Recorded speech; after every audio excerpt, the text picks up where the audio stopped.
meu nome é Catarina Saraiva, faço parte da direção do Festival Panorama. Obrigada por estarem aqui.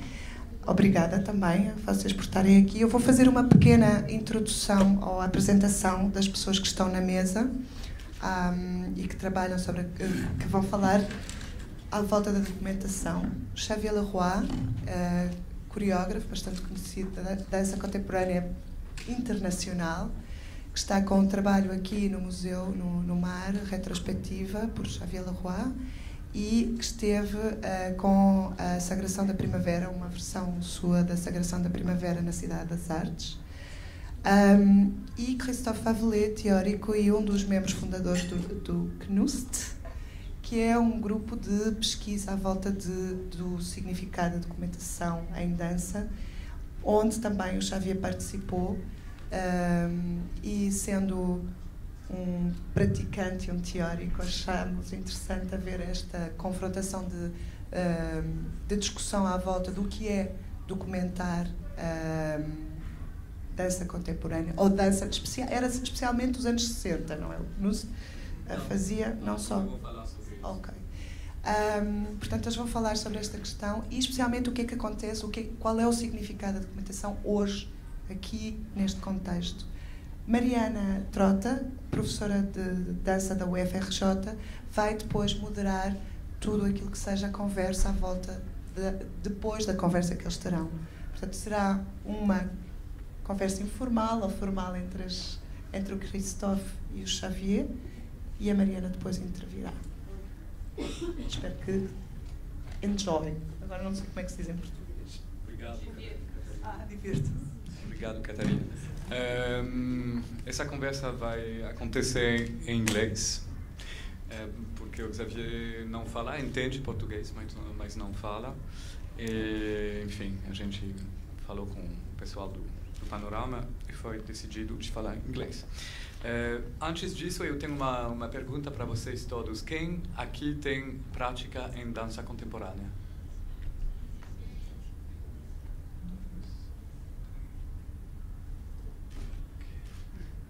Só metade.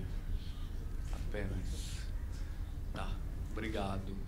So to start with, I'd like to come back to what happened at the end of Bojana Cvej's presentation this morning, late morning. There was an intervention from a lady, obviously also part of the university, and she was commenting upon the fact that Bojana framing what she means by social choreography and how it's been theorized. This lady would say, oh, this is very interesting since we are dealing here now in Brazilian society with manifestações das ruas, street manifestations. And she said, even though we don't really know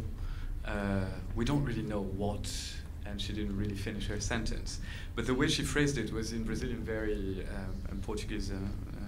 Portuguese was very interesting. She said, mas a gente não sabe bem. And I was asking myself, what is this a gente that she was talking about? Because, you know, I could not prevent myself but think of many friends who at the moment in this country know what they're doing by fighting against what needs to be fought against. So a gente, I was asking myself, is a complex. It's a very interesting for me, being European, being French. It's a very complex issue that such a category touches. And I've been thinking of it since I arrived in this country in 1998 for the first time. Because we don't have any such equivalent. We would say nous in French, oui. But the way I understood that the many ways in which a gente is used on a daily basis in the Brazilian society makes it quite different. On the one hand, both socially and anthropologically, I see it as extremely stimulating, since, in fact, even though we wouldn't use it the same way on a daily basis, at least we have certain equivalents in terms of the history of thinking in Europe. Freud conceptualized, reconceptualized a category that he inherited from German philosophy, which was that of the Nebenmensch. And I'm reading at the moment a book that just came out in French from a philosopher who's a specialist in Freud, Benjamin, and other people. And she's analyzing what this Nebenmensch puts at stake. It means two things. It means solidarity, a link of solidarity that would be proper to the human species. That would be one thing. But Nebenmensch also means the other in me. And the way Agenci is used here, I can sense, more than I can analyze it, but since from the start I can sense that this aspect of solidarity is very much at stake in it. But this morning, the way this lady was using it, for me, became all of a sudden extremely problematic. Why? Because this would become a we of inclusion that was not even questioning itself when it was actually relating to an ongoing situation which is extremely tensed in this country. So this is how I would like to start this presentation with Xavier. We've discussed it briefly before lunch, because in fact it seems to me that the same question, or the same problem, to put it more precisely, is at stake every time we talk about contemporary dance. You know, I was asking who is involved in a practice in contemporary dance in this room, and some hands were raised. And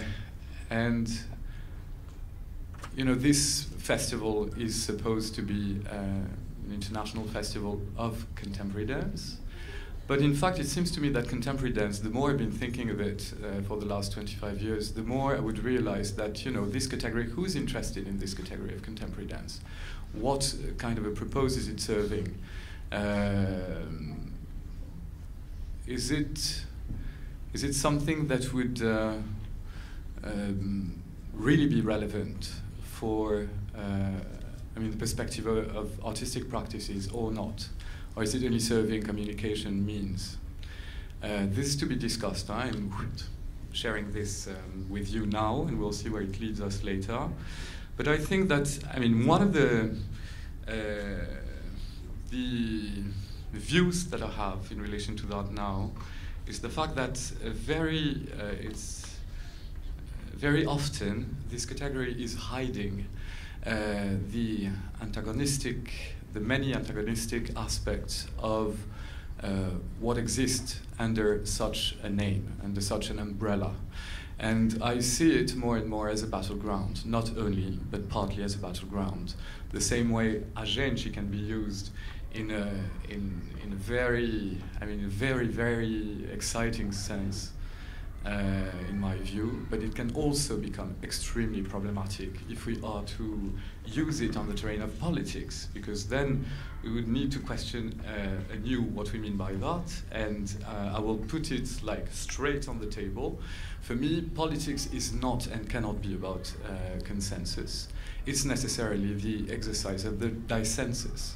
And in this sense, there cannot be Agenci in an inclusive way.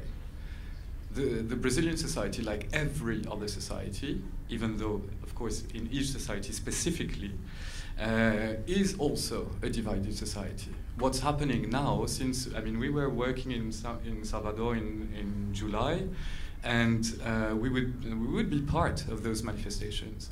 And we would read the everyday newspaper, the daily newspapers, the same way many of you probably do in this room.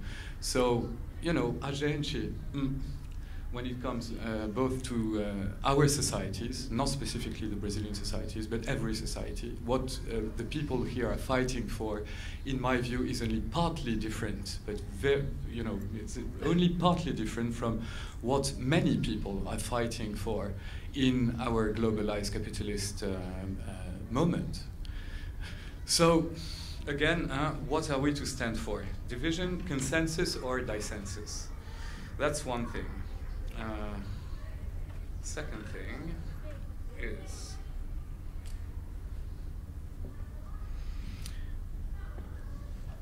if we are to understand art for what it is, and in fact here I will need the help of André, because I don't know how to translate it even in English. Dispositif, comment tu traduis ça? No, in Portuguese it's easy because it's the same. Apparatus, yeah, apparatus. Dispositivo it's the same word in Portuguese, so it makes it easier. Huh? If we are to understand art for what it is, we need to understand it as a dispositivo, as a dispositif, as an apparatus. Meaning what? Meaning that it binds together at least three dimensions: that of the context, that of the public, not using the term audience, proposedly, that of the public, and that of the work. And again, they're bound together. This dispositif binds together those three dimensions. One cannot be separated from the other. And when it comes to the question of the context, what can we understand? At least two things, very simple. Context is dealing with the kind of society we live in, the historical moment we're all part of, but it's also dealing, more specifically when it comes to art, with the many artistic planes or realities that such a category, art, is framing somehow. And when it comes to dance, then the question would be for every and any artistic practice, to what extent do we allow ourselves or enable ourselves or empower ourselves to understand the specificities of that context, this artistic context, meaning the historical moment we're part of, and what are the discussions, where are the problems, are we to identify them or not? We're teaching a lot with Xavier, sometimes together, but many times also separately, in many schools and in many different contexts. I've been teaching in this country quite a lot, so I'm not foreign to many aspects of what means contemporary dance in this country, or at least in some spots of these countries. What I realized along the path is the fact that many young students everywhere would spontaneously stand for what they like. You know, they're attracted to this or that. They like this or that, and they dislike this or that, and they would stand again for what they like. And it took me a few years to understand that it could and maybe should be subjected to discussion. What if, and this is the question I asked them, what if instead of just standing for what you like, what if you are to identify what for you is problematic in the context that you're part of? And from there on, then how would you re-elaborate your practice? How would you re-elaborate the way you relate to your context? And in fact, this will be sort of an introduction to the conversation we're going to have, properly speaking, now with Xavier. Because in fact, when we met in 1992 in France, a specific context, of course, and we would really start working together 96 or 4 years later. Yeah. 4 years later. In the frame of the activities of a collective of performers, dancers, some were choreographers also, which was called Knust Quartet. Albrecht Knust was the forgiven name, the name of the person who developed, he dedicated his entire life to develop the kinetography, the system of notation that was idealized by Rudolf Laban and a few of his collaborators. And this guy, again, dedicated his entire life to work on a dictionary of kinetography, which is an amazing work, and it was a way for us to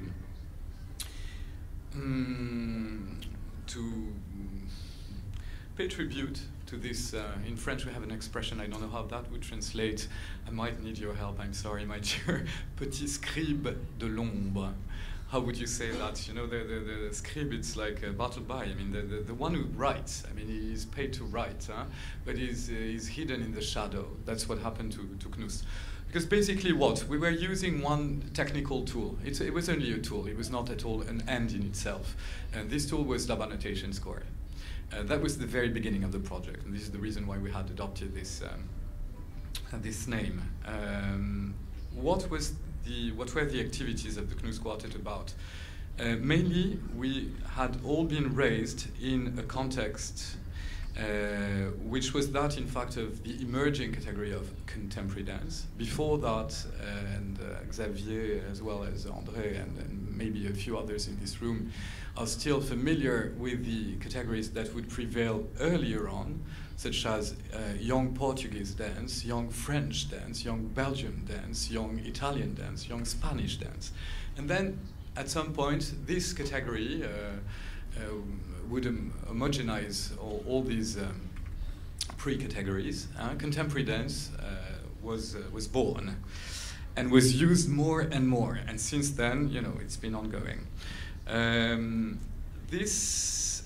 So we had been raised in the context of the 1980s when this contemporary dance would emerge in Europe. I won't develop it because we could discuss it and complexify it, but well. And one of the characteristics of this period in Europe was the fact that most of the choreographers would never, ever refer to, at any point or at any rate, to history. In other words, history had been sort of erased most of the time, be it in the teachings or in the discourse, in the practices, etc. And the more we would grow in that context, the more many of us would understand that this was really problematic. You know, I came from the visual arts as much as I would come from dance, so I could really compare all the time the many discrepancies between those two fields. And I knew that it was a pure fiction, and that fiction was extremely problematic. But many others around me, many other peers, friends, dancers' friends, choreographers' friends, would also, you know, from my generation, which was then the second generation, let's say, would find it extremely problematic. And at some point we decided that, okay, whether we carry on with complaining, which was of no interest and no relevance, or we try to figure out ways. We didn't know which, in fact, but ways to engage with something under the name of history, you know, and history of the practices, history of the discourses, and history of the works, and try to see where it would lead us. We didn't know nothing in the beginning, you know. We just had this necessity to counter this fantasy, this ongoing ideology of the tabula rasa, as if nothing had ever existed before this contemporary dance, so-called, would be born. And so we first worked on a project that would reenact certain pieces from two choreographers, one North American lady, Doris Humphrey, and one European man, Courtios, who were exactly contemporaries, and this would allow us to both experience certain dances, because in this case, for the first project, we had been really using scores, you know, existing scores. So kinesthetic experience would definitely be a way, and as soon as you activate it, it gives you a lot to think. I mean, if you want to analyze what it puts at stake. And then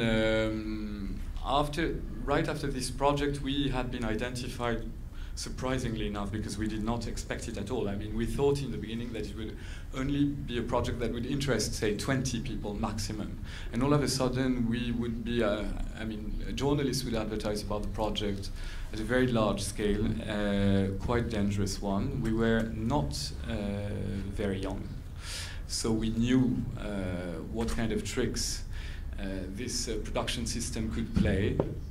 And so we immediately, instead of accepting to be fetishized as the experts of notation, dance notation, which was really, again, not at all what we had in mind. We were interested in investigating, analyzing, and trying to understand the many genealogies of both gestures, discourses, works, etc. that we had seen around us during the years when we were working as dancers for certain choreographers. So we had to displace ourselves. The only way to do so was to shift to that modernist period, high modernism, 1930s, 1940s, to the last, what could be considered as the last historical 20th century's avant-garde, which was New York, early 60s. At the time I was working on a master thesis at the university and focusing particularly on the trans-artistic dialogues between choreographers from the Judson Church and the visual art scene. Meaning mainly the minimalists, some musicians, some experimental filmmakers, some experimental poets, and the very beginning of conceptual art. And so along the course, I would understand that there was one particular figure who had been writing extensively, not only about her works, but about what her peers were trying to achieve also. And this lady is Yvonne Reyna. And I discovered that there were two bits of one of her pieces, the last choreographic piece she had made before she would shift from dance to cinema,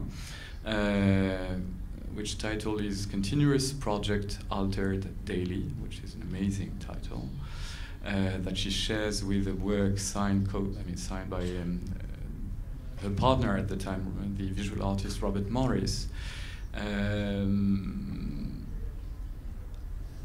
Two segments of that piece had been notated in lab annotation, and I found them at the lab annotation bureau in New York, took them back with me, we studied them.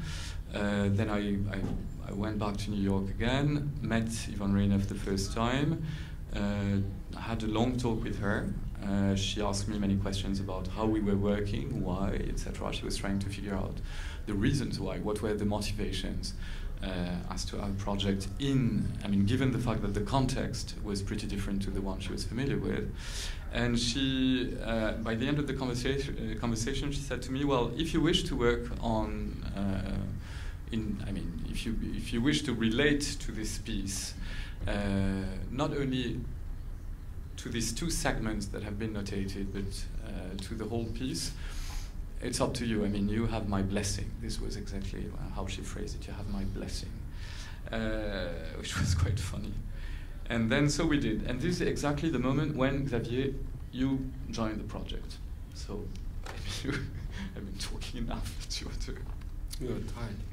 Yep, and I need to drink. Yeah. When I joined the project, I was not at all aware of maybe the I would say the necessity of doing this. And while we were talking about this question about reenactment or why reenacting, I think I see a danger here as soon as it comes as a category. So you see a lot of reenactment, and then it's a label, and then the label is very close to be a fashion, and then let's do a little bit of reenactment here and there, and it's cool. But I think behind reenactment there is a necessity which Christophe talked about for this example of Le Quatuor Albrecht-Knust. And maybe this is an interesting question to ask to each reenactment that one sees or one operates. What are the necessity of doing this? And the way I see it now, for my participation in this experience, it made me understood that that there was a way, or there is a necessity to say stop to the I almost say the dictatorship of the new, like to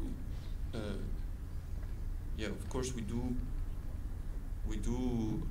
when one chooses to do contemporary art, is it has to be now, and it is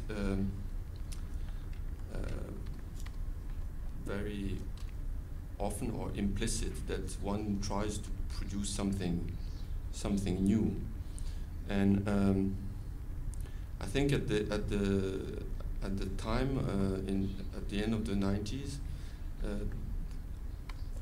there was a necessity of, or at least I can say for me, even if I was not in this field for so long, but I had this necessity of, I can retrace it, of the question, should one do something new, or how one does something new? And I see this reenactment as one way of thinking this, like going back to, in this case, through Yvonne Rainer's work, going back to questions about how daily movement suddenly appear in the field of dance, which I think before I had done this work and so got into this research, I had not understood the importance of or why, how come suddenly a choreographer needs to bring walking and sitting and calling this movement a dance, or bringing them into the field. So yeah, I mean, I see for myself the reenactment as something which is necessary when one has lost the traces or the transformation of what a certain idea or certain concept, certain work has produced in a certain context, and we see it we see it even in the example of Bojana this morning with the contact improvisation, when it's very interesting to look the several example of one of the first attempt where the body are like crashing and quite violent and disorganized, and this practice becomes 2 or 3 years after about spinning and how you can stay in contact with the body spinning, and it's already so the necessity of having two body do like this, and this member is very fast or reorganized into a certain form, or is it because they decide to film only this? I don't know. Maybe, but it's showing a little bit the ways how certain ideas that are important for a context produce a form, and this form will of course make its way and be, and for my perspective, when I got in contact with contact improvisation, it was 92. It was really very far away from this. I have no idea from where this come from, and for me it was simply like a great way of moving and enjoying oneself, more or less. Yeah, that's the way I was. Many of you, but not all of you, were here in the room this morning when Bojana Cvejić presented the film she has just realized. It's an interview with Steve Paxton, and there were those two moments. One, which is a black and white video from the first years of contact improv, and then a few years later, you see Paxton with this yellow T-shirt and his playing, dancing, fooling around with this other dancer, a female dancer. And I don't know if every one of you noticed the striking difference between those two documents. I mean, the way this woman would hold her two legs, horizontally, while he was holding her, had nothing to see anymore with what we could see very clearly on the first black and white videos, which were only made a few years before. So it's, in fact, this is what you're referring to now. I mean, how it transforms very quickly into something, and the discourse can prevail, can remain. But then, what do we actually see? Are we to trust what we perceive or not, or are we just to rely on the mastery of discourse? And this was really, really striking. The speed of codification, reification of a project that had been obviously experimental and discursive from the start. And this is another thing to be said, because you're talking about the everyday movement. I mean, what was the propose when these guys, the Judson, were working with it? It's something that they did not invent. It comes from the very beginning of what has been called the avant-garde in art history. Coach Fitters, when he was asked what do you mean by merds, he said, well, to merds is basically to do this with your hands, and you're seated and you're just doing this with your hands, and the same with your legs, meaning that you do nothing. And it's out of this sort of bodily activity, which has no goal, no particular goal. It's out of that something can be born, and it's about the common, the body as a notion of the body which would be common to everyone, and that's it's been ongoing. It's always oscillating, but anyway, those guys were dealing with what we also were trying to figure out. I mean, what do we understand under the category of artistic modernity? And in our case, it soon became quite clear. I mean, we were standing for discursive and experimental practices. That would be one thing. And then we would also understand that the division, the clear-cut division between domains. So, every one of us has learned to decline the word or to spell the word of art under various names. So you would have dance, you would have theater, you would have architecture, you would have literature, you would have music, cinema, etc. And inside of those categories, you could even subdivide them by medias, video, photography, etc., etc. Okay, that's one way of looking at it.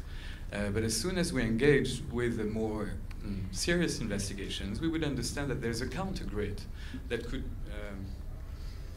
Okay, you have the vertical grid, which is that of the division between the medias, and you have the horizontal grid, what I call now the horizontal grid, which is that of the main operations that have been achieved under the name of artistic modernity, and that in fact dissolve those divisions. So what are they, those operations, the main operations, that really go across the, or that you can verify, or that have been existing throughout the artistic modernity?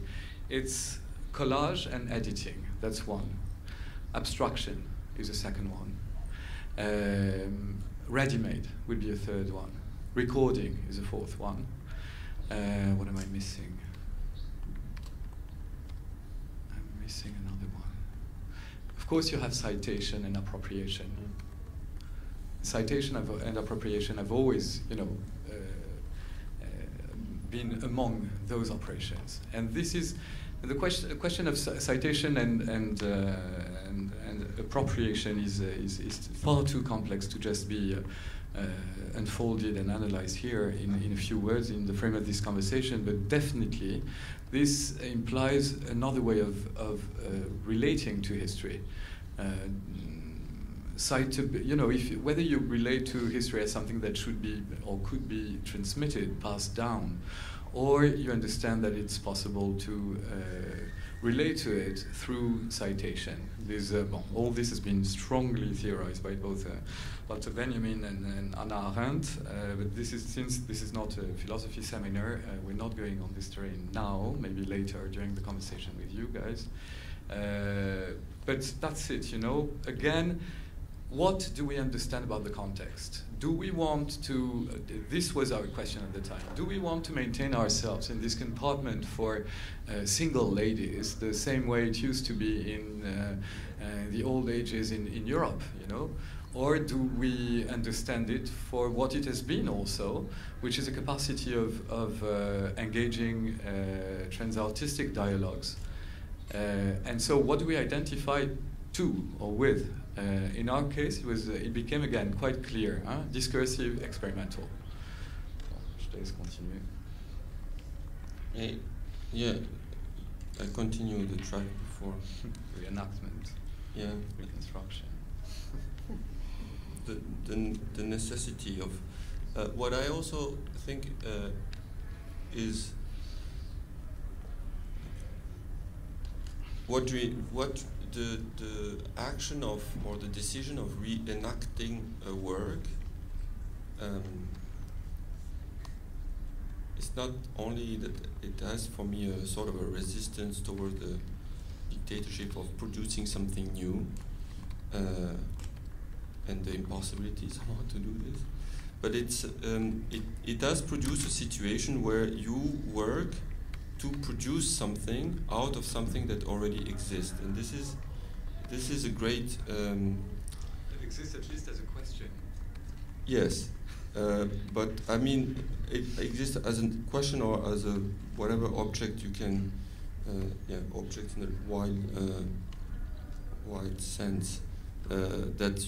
So it is out of ourselves, which I think for dance practice is something very rich. So to practice, so there is something you work about. It's not you are not in front of. You have to produce something new out of yourself or out of the situation. I think reenactment, from my perspective, that's something I learned it can produce a certain dynamic of a group, how a group worked together.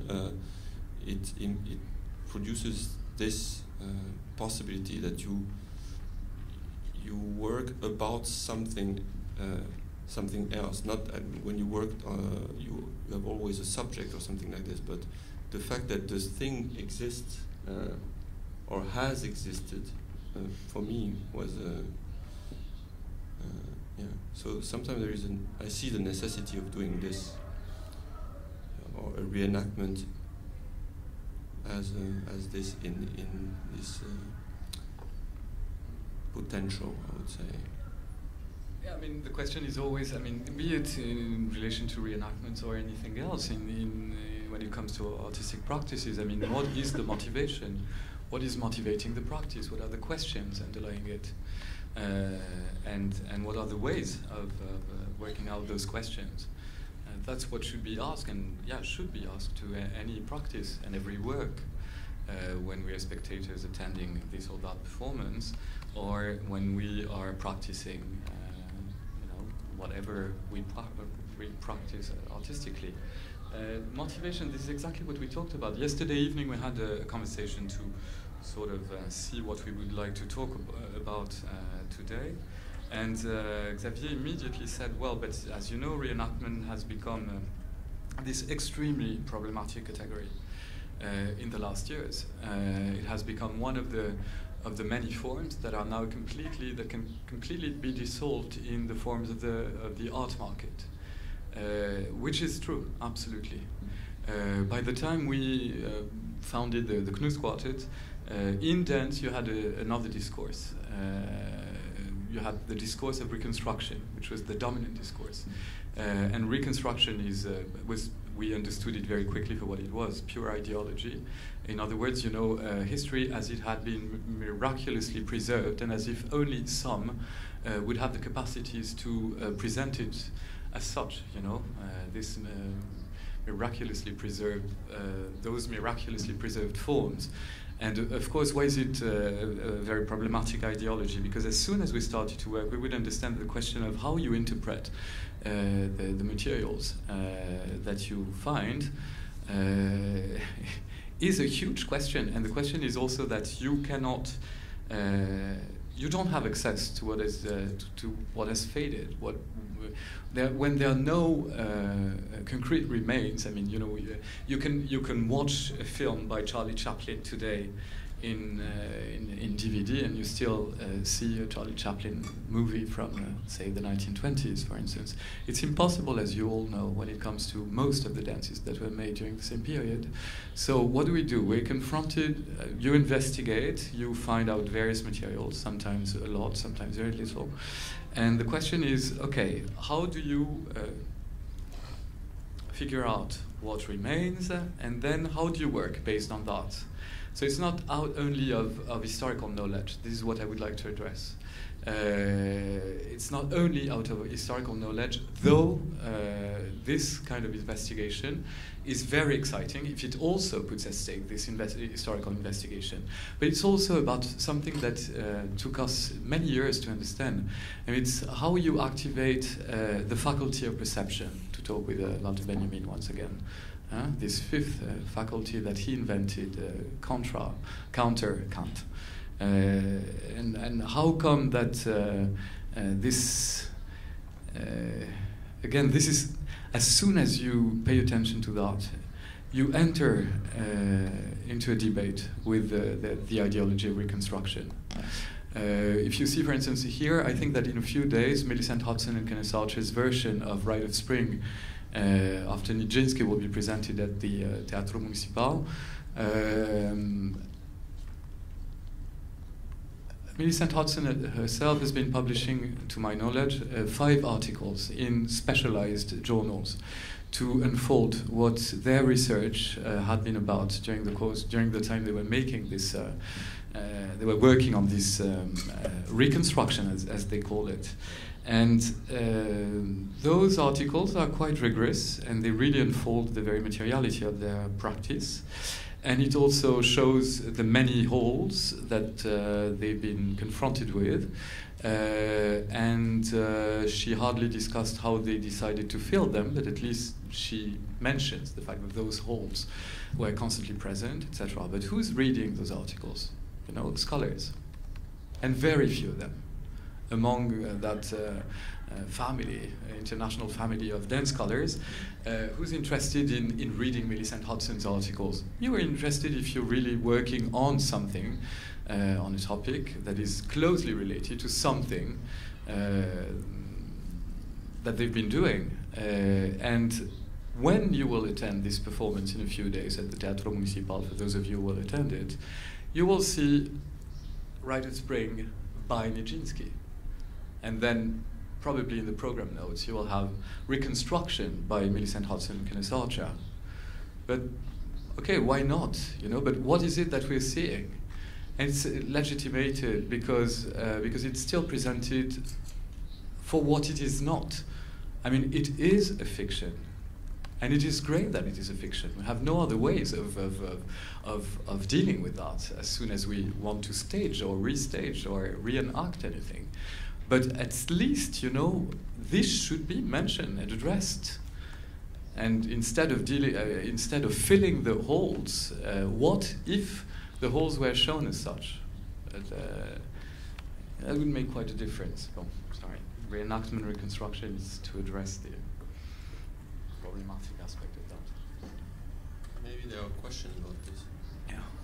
Boa tarde. A minha pergunta exatamente a partir do que você trouxe a respeito da reconstituição arqueológica da versão do Nijinsky, apresentada como tal, e eu assisti há uma semana atrás, e a justaposição dessa arqueologia com os buracos preenchidos, com o discurso musical, com a potência do discurso musical, expõe um abismo entre os dois discursos.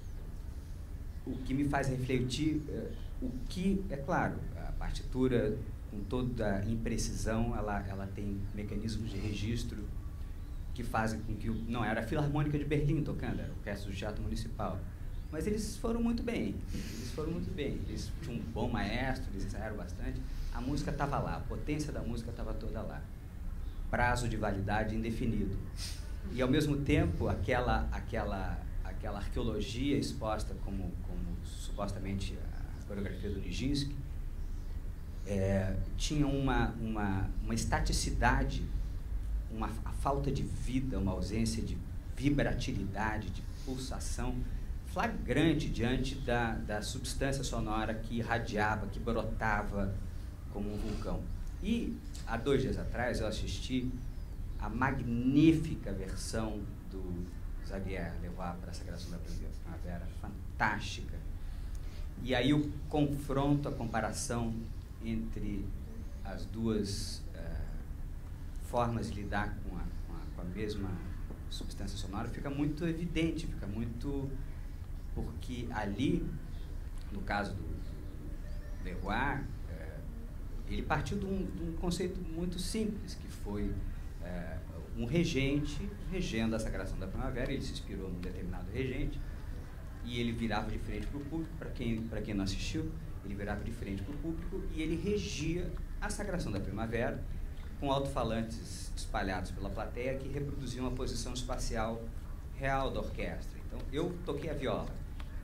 Eu adoraria ter, uma outra vez, tocado trompete, ou ter tocado bass drum, mas ele, partindo dessa revelação do que seria um gesto, a princípio, funcional do regente, que depois abstraía e entrava no território da abstração e do êxtase puro de quem se deixa contaminar pela música a ponto de virar a música, se transformar na música. O que acontece com os intérpretes musicais muito, né? A corporeidade deles expressa a música que eles estão fazendo de uma forma que é indissociável, né? O que soa e o que se vê. Mas então, só para assinalar que o contraste é muito grande entre a potência de uma gestualidade que resulta dessa reverberação da música dentro do seu corpo, do seu espírito, e voltando sobre a forma de movimento, e aquele quadro amortecido da reconstituição arqueológica da coreografia do Nijinsky. Fico pensando, a potência que deveria ter existido no momento em que ela foi estreada, em 1913, que havia uma potência no movimento do Nijinsky, no que ele reverberou pelos relatos que a gente escuta. Aquilo não sobrevive, não sei, a sensação que me dá é que aquilo não sobrevive. E se o Xavier tem alguma reflexão a fazer a respeito desse abismo entre essas duas versões da mesma música, diante de tantas outras versões que já foram feitas? Yeah, I think you're talking about 2 very, very different kind of projects, but maybe it would be interesting to question what is common to the 2 of them, which is the context of production. It's the same context to a certain extent. I mean, again, something is being presented under the name of dance today. The difference is, of course, the fact that why is this fiction by Millicent Hodgson and Kenneth Archer? That could be discussed. For me, you know, there are certain aspects that I could really enjoy in it. I mean, others I would gladly discuss, but whatever. Why is this fiction hidden as such, as a fiction? It is because it serves the purpose of the production machinery it's part of, you know.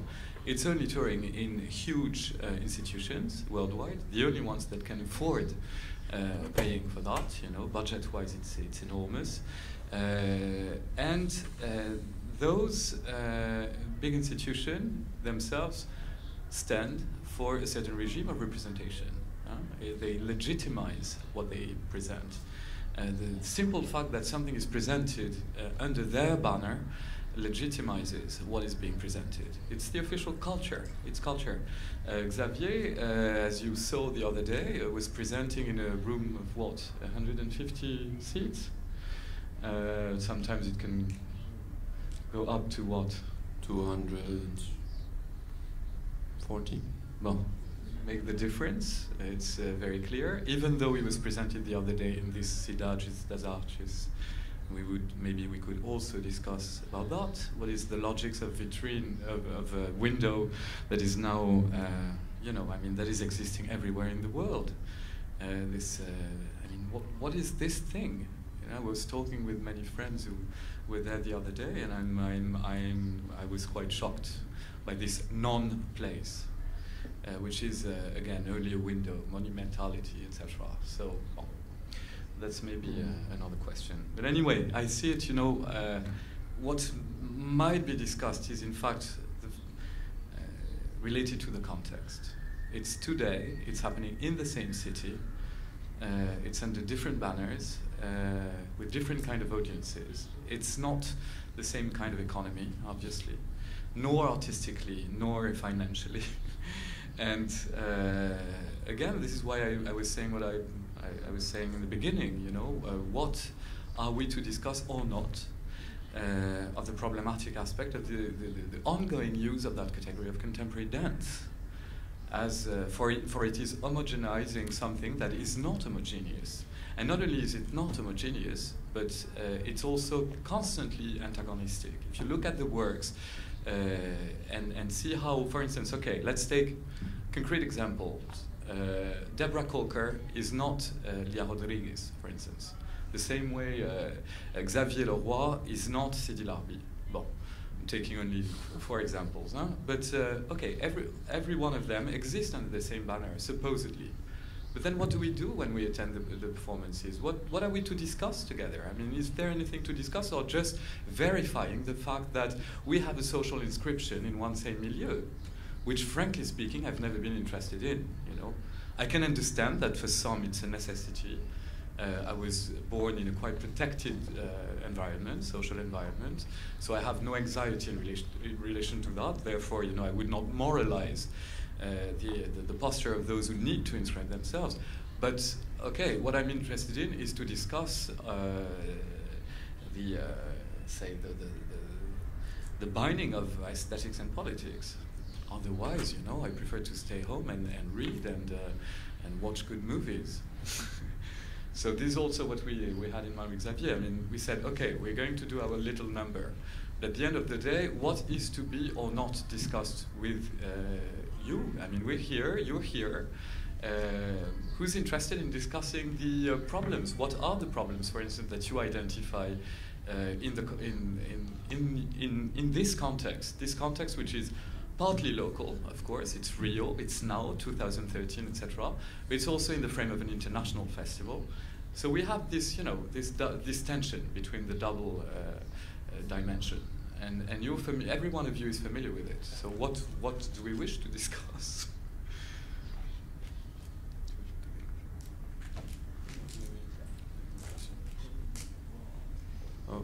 I can maybe answer very fast to the question, although it's not easy. Maybe with an anecdote. When I did this work, for long the title was This Concert. The idea behind was to, I didn't want to do Le Sacre du Printemps, but that's what I was doing. But I wanted to indicate that what I work on is a situation of a certain way somebody moves in front of other people. But calling it another name was trying to not call it like it should. So at the end I just dropped the resistance and just accept. So this becomes a way of dealing with this music, and so in that way it becomes a version or a possibility to deal with the music. But I have very little to no, little is not the word, but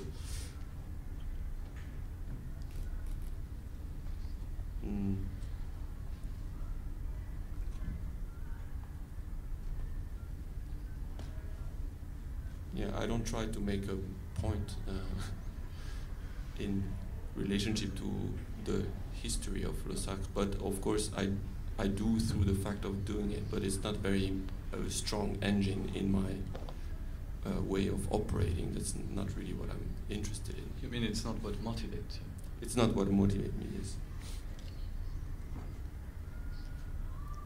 Tem uma pergunta que é relacionada a... Não só quando uma coisa acontece, ela acontece dentro de um determinado contexto, aí a partir desse contexto uma visibilidade produzida, uma inter-relação produzida, e que ela, se a gente pegar o título da peça da Van Reiner como paradigma, né, de um possível reenactment, até que ponto o reenactment fala do que foi, do que aconteceu, ou ela instaura a possibilidade de ver o que acontece agora, na medida em que aqueles corpos, aqueles propositores de uma nova ação em relação a algo que foi feito, eles fazem algo. Mais do que refazem, eles fazem algo.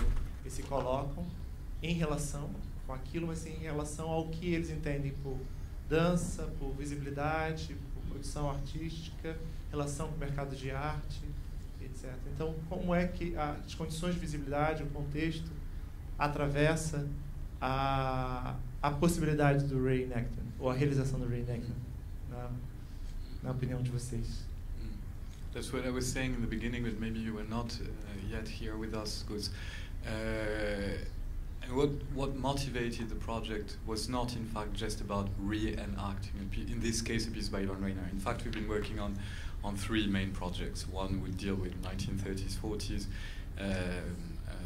two choreographers, Humphrey and Yost, then Reiner, and then we worked in relation to the first triple work in the history of artistic modernity, which was Mallarmé's poem, Afternoon of a Faun, in its three versions, Debussy's scores in their various versions, and the new, the score that had just been discovered at the library in London, the only existing manuscript by Nijinsky for Afternoon of a Faun. Bon. Again, every time reenacting those dances was really not an end in itself.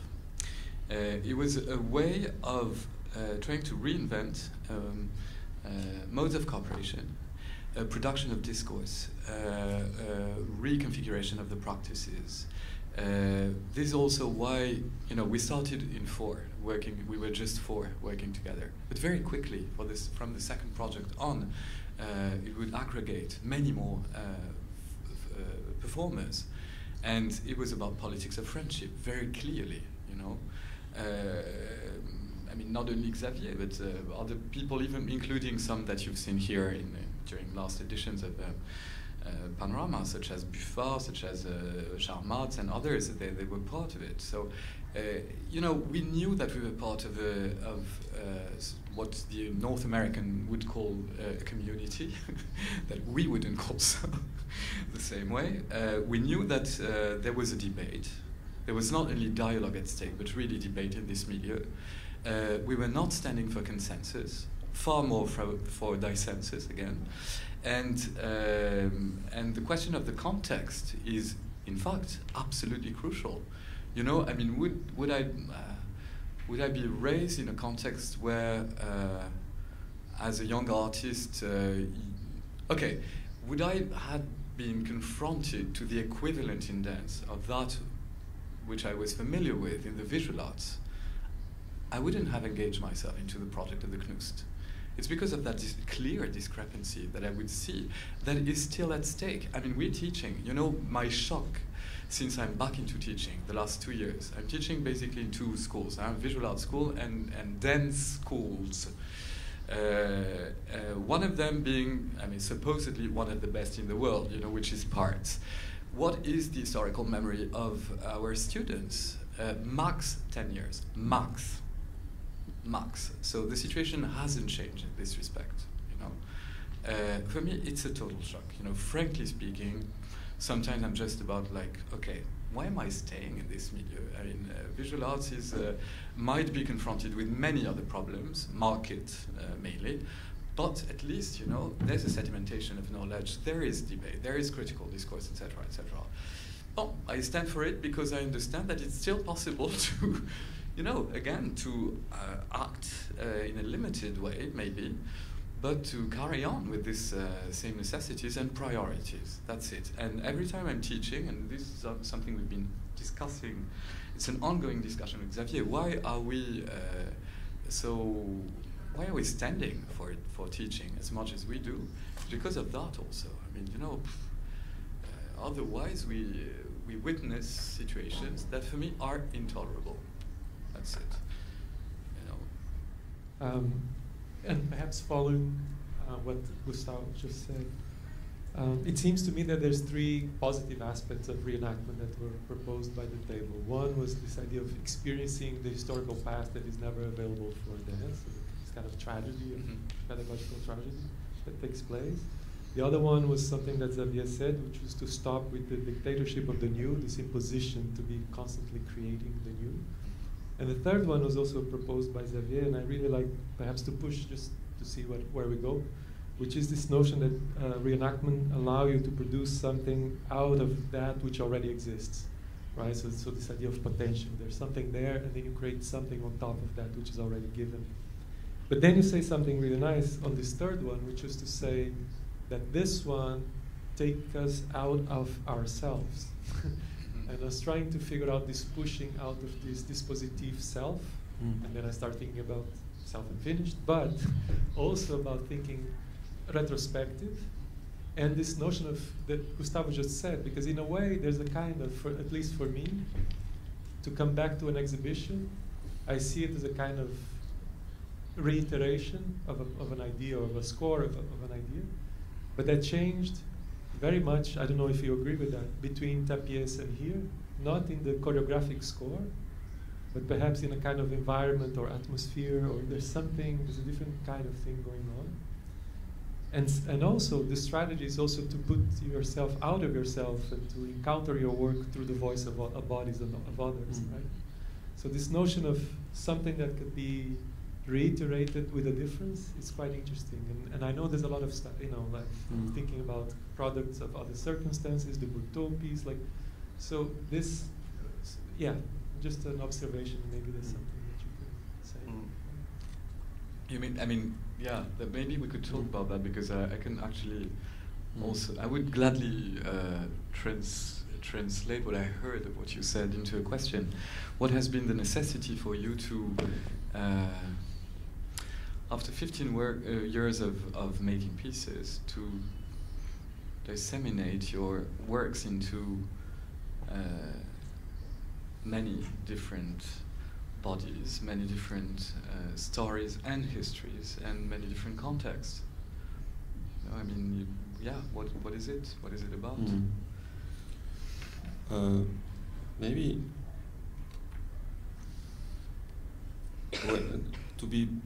to try to be more precise with what I was saying with it's not about yourself. Maybe it's because I'm very busy with myself at the moment that I say this, but it's what I mean is I know process of work, and that's the way I started in working with choreographer, doing making dances, where you stand there in the studio, and it is about how yourself deal with the ideas that are here that we share. But it's obvious that you have to find something, or you have to give something, or you have to or you have to take something, and this is always from somebody else. So in the case that I encountered with the reenactment of CPAD,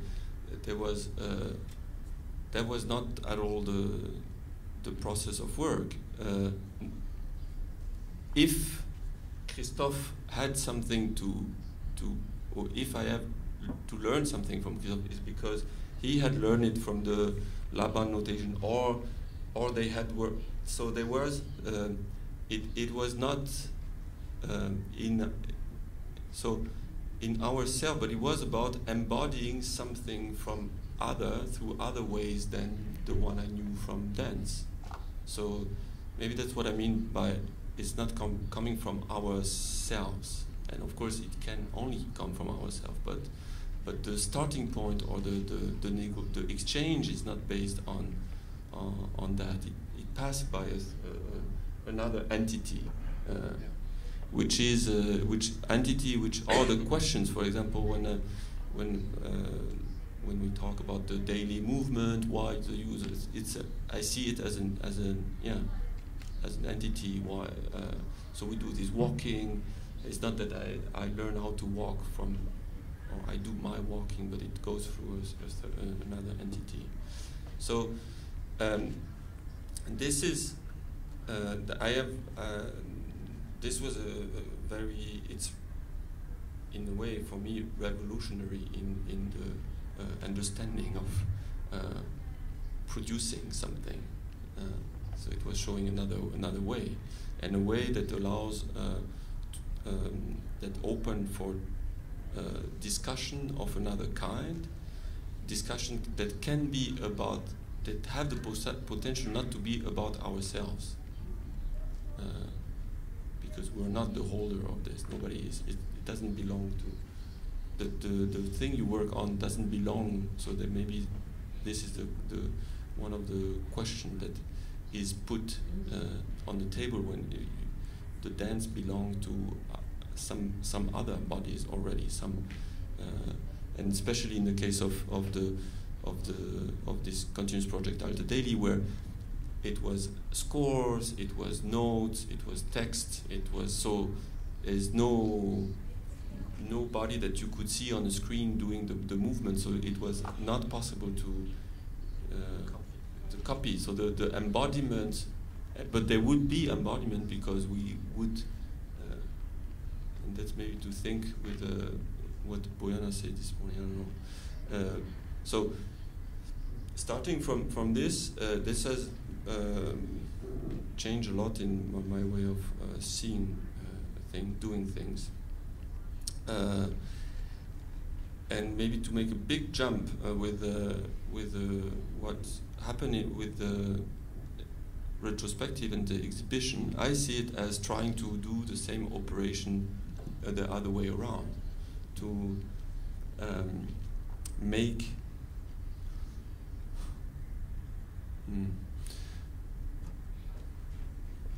this material that is so much attached to myself find a way that it can have somehow the same function. So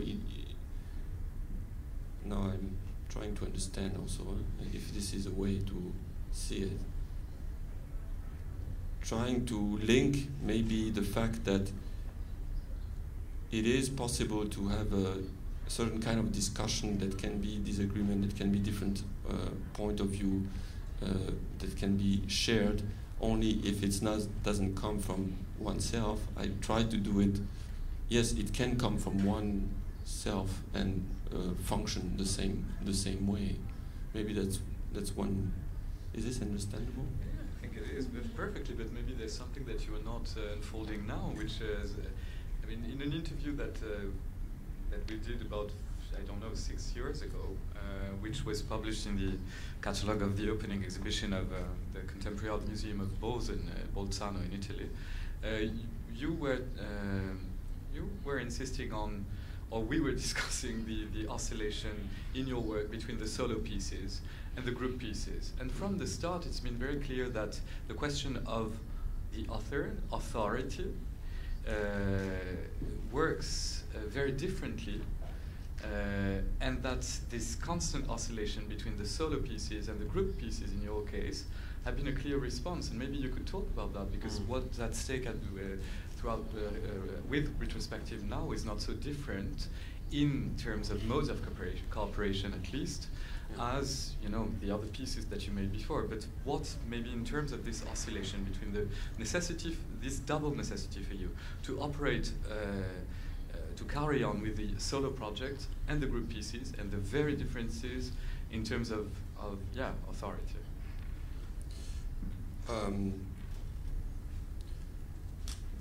Yeah, one has to rest from the other. So maybe there is this. The oscillation allows this resting, but I think mostly it's because it's very difficult to do group work, to do a work with a group that tries to challenge and find appropriate mode of collaboration that would challenge the pre-existing form when you are because you're not happy with or not happy is not the word, but let's say it's clear how ballet function, what kind of group structure is required to make a ballet as an extreme example. And if you think it is because of that organization that you have this kind of body on stage, then I try to think about if one is interested to change the bodies or the relationships between bodies, then one has to think about different mode of working in groups. So that's I think what I try to do when I do a piece together with people, and this is very difficult for me. It's very difficult to do. It's very rare when I have an idea for that. So and maybe I had 3 or 4 in total, but let's say 3. And retrospective is one which I slowly understand through what I see and also through discussion, that there is something there happening between this cohabitation of the solo, like people, like each performer is very much a solo artist. They do their things, they're alone, but it is very much a group. It's very much a group work. So it's like I see it as like a group, and it's a paradox. It's a group of it's a collaboration of solos in a certain way. So I don't know. This is what I see in this. That maybe these two things comes to. One could say these two things come together.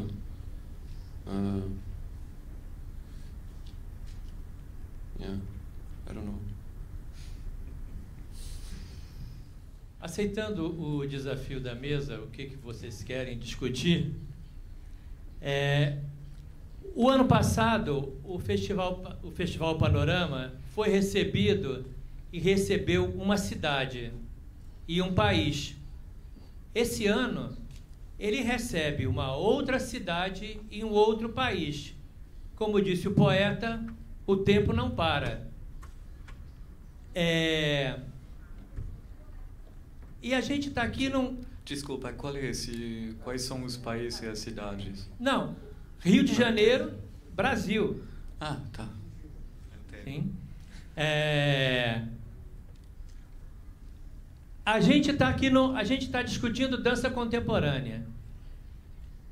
Aquela que recebe todos os corpos. Todos os corpos, em qualquer momento de suas vidas, eles podem ser recebidos. Tentando mudar o rumo da prosa. No início da fala, começou-se a falar da questão do, digamos, eu vou chamar de ator, tá? Aquele que age em cena. Sobre a questão política, que foi discutido aqui que o ator, talvez o artista não fosse a melhor pessoa para fazer política. Eu tenho cá minhas dúvidas. Porque o que eu vejo que está acontecendo hoje, a gente saiu da cena que tudo se explica para a cena sem explicação, a cena social sem explicação. Eu vejo a gente mergulhado na indignação,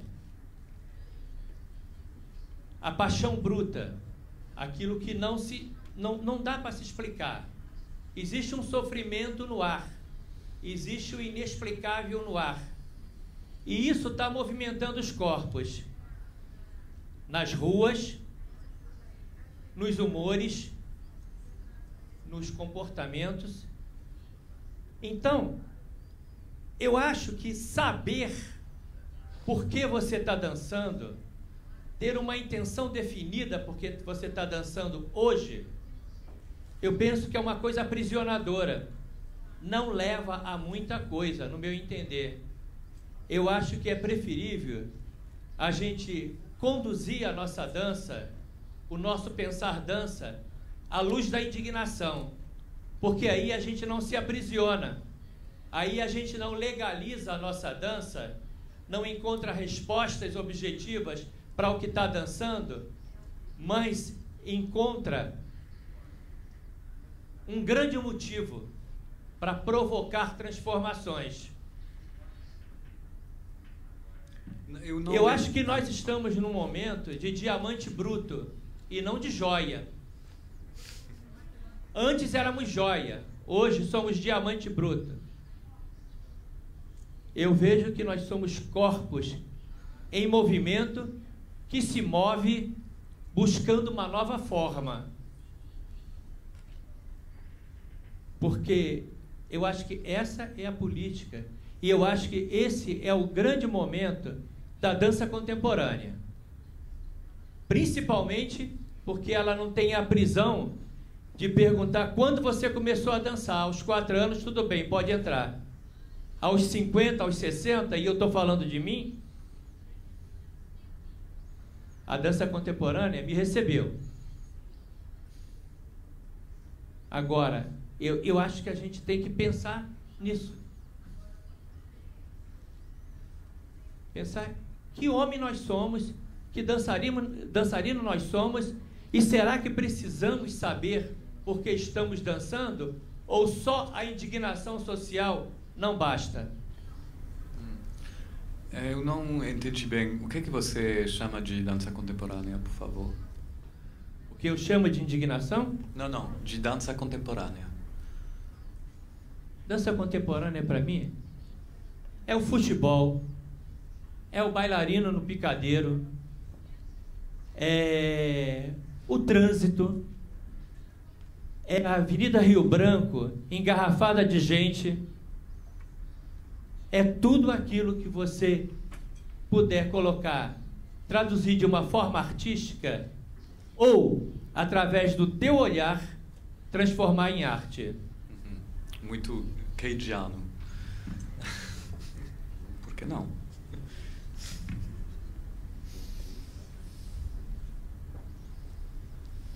Olá. Pelo que vocês dizem, assim, eu vejo que existe uma inclinação a se pensar a história de uma maneira muito interessante mesmo, no sentido, você falou de Benjamin, por exemplo, de esfregar essa história contra pelo e de ser, parece que quase que um proceder disso, né? Parece que o refazer, essa reapropriação, ela parece que viabiliza essa alternativa de relação histórica. Contudo, tem uma coisa que me incomoda, e nesse sentido eu aceito a sua provocação de fazer essa autoanálise do local, que é também uma aproximação, quer dizer, uma assimilação desses projetos pelos ambientes de museu. Parece que na dança se inclinar e se jogar nessa tentativa de uma relação com o passado alternativa, ela ao mesmo tempo ela vai sendo assimilada cada vez mais, e aqui nesse caso isso é evidente pelo ambiente de museus, mas em outros casos, acho que existem outros casos também que a gente pode notar. Como que você vê isso? como vocês percebem essa aproximação mais recente. Não sei se é tão recente, mas me parece que existe uma recorrência desses projetos de dança que se voltam para essas tá bom. Deles acontecerem, deles se realizarem em ambientes de museu. E para você isso seria problemático ou não? No contexto local, acredito que sim. Por quê? Porque existe hoje no Rio de Janeiro uma profusão de museus, de inauguração de museu. Então, eu fico pensando no museu seria o lugar onde que possibilitaria essa outra relação com a história que se busca nesse procedimento da dança. Me parece que é isso, assim, um procedimento muito interessante numa tentativa de estabelecer uma outra relação com a história, mas ao mesmo tempo eu percebo uma fricção, e eu queria friccionar isso mesmo, se esses museus eles estão ou não alinhados com essa alternativa. Não sei, eu acho que isso seria não só uma pergunta para a gente, claro, mas para todos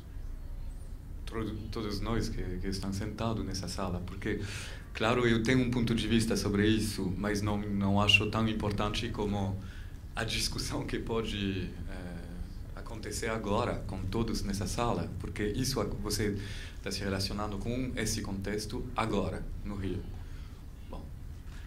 Posso falar um pouquinho? Sim, claro. Assim, que eu acho que a mesa começou com essa questão, né, que você trouxe do agente, e eu tive muita dificuldade de sair dela desde então, porque eu fiquei o tempo todo assim, pensando o que significa esse termo, e você trouxe uma coisa de ele inclui necessariamente o outro, e tem uma diferença dessa coisa para o nós, né?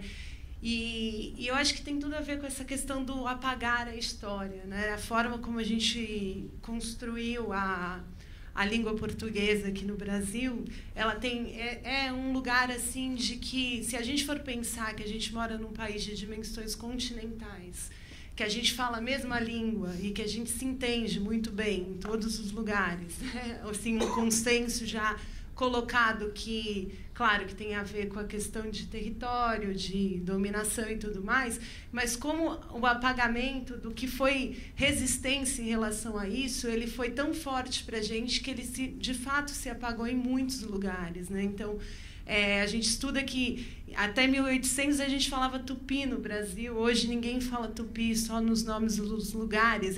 Para a história é muito pouco, né, a gente ter desaparecido com isso. E aí hoje eu vejo também um movimento muito grande dos historiadores no Brasil de tentar resgatar na escola e nos lugares uma história da resistência, mostrando que a gente não foi sempre pacífico assim. Então, os negros não chegaram no Brasil num navio e aceitaram ser escravos, né? Como se a gente, esse tempo todo, e eu acho que aí entra um pouquinho o que você trouxe, né? Por que o nosso espaço de resgate histórico ele é no museu, ele tem um lugar marcado, e como é que a arte se relaciona com esse lugar, né? Então, eu achei muito interessante isso, porque depois eu pensei, o que é fazer resgate? O que é remontar? O que é trazer de novo, né? E a gente não se pergunta, por que é que eu estou trazendo de novo? Né? O que a sociedade hoje, o nosso mundo hoje, está precisando lidar com a sagração da primavera em 10 versões. A gente tive a oportunidade de fazer um curso com a Isabelle Luné falando da sagração o tempo todo. A gente ficou uma semana discutindo a sagração, vi acho que umas 10 versões, e a pergunta que me fica é, por que a sagração ainda hoje, e por que a gente tem essa necessidade de trazer e retrazer a história, e como que isso muda nosso olhar diante da nossa produção artística, não no lugar de é preciso, mas no lugar que vocês trouxeram, de que no fundo tudo isso é a ficção, né? E, bom, enfim, só também que eu fiquei com essas questões na cabeça, assim, pensando de que o agente traz muito isso mesmo, assim. Eu queria fazer uma colocação que talvez acabe virando uma pergunta. Mas você estava falando sobre o Laban Notation, né, e sobre a influência dos estudos do Laban para toda a dança moderna, né, toda a arte formal do século XX. Acredito que nem só na dança ele teve essa influência, mas na arte em geral. E eu li recentemente o livro da Lilian Carina, uma bailarina alemã que dançou durante o período do Terceiro Reich. E ela dá, com isso, visibilidade a alguns artistas que não tiveram a visibilidade que deveriam, porque foram expulsos, foram mortos em campos de concentração, ou por serem homossexuais, ou por serem judeus. E ela começa o livro dando visibilidade a esses artistas, e ela fala que os bailarinos, desde a época dela e até os dias, durante a pesquisa, que foi por volta dos anos 80 e 90 que ela desenvolveu esse livro, que os bailarinos não conhecem a própria história e normalmente separam a dimensão artística e política dos seus trabalhos. E ela acredita que foi por isso que muitos artistas realmente foram dizimados, né, nesse período e não tiveram a posteridade que o trabalho de outros conseguiu vencer. Eu queria saber o que vocês talvez tenham lido ou não, mas o que pensam em relação a esse problema histórico que a gente tem na dança.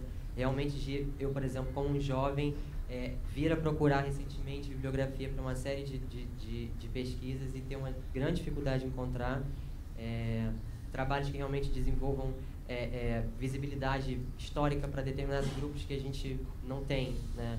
E a gente precisaria saber mais sobre eles. O que vocês pensam sobre isso? E só um comentário em relação a essa problemática da cidade, né? Eu acredito também que seja de fato um problema bem grave que a gente vive em relação a essa necessidade de institucionalização para que a gente possa ter os trabalhos mantidos vivos.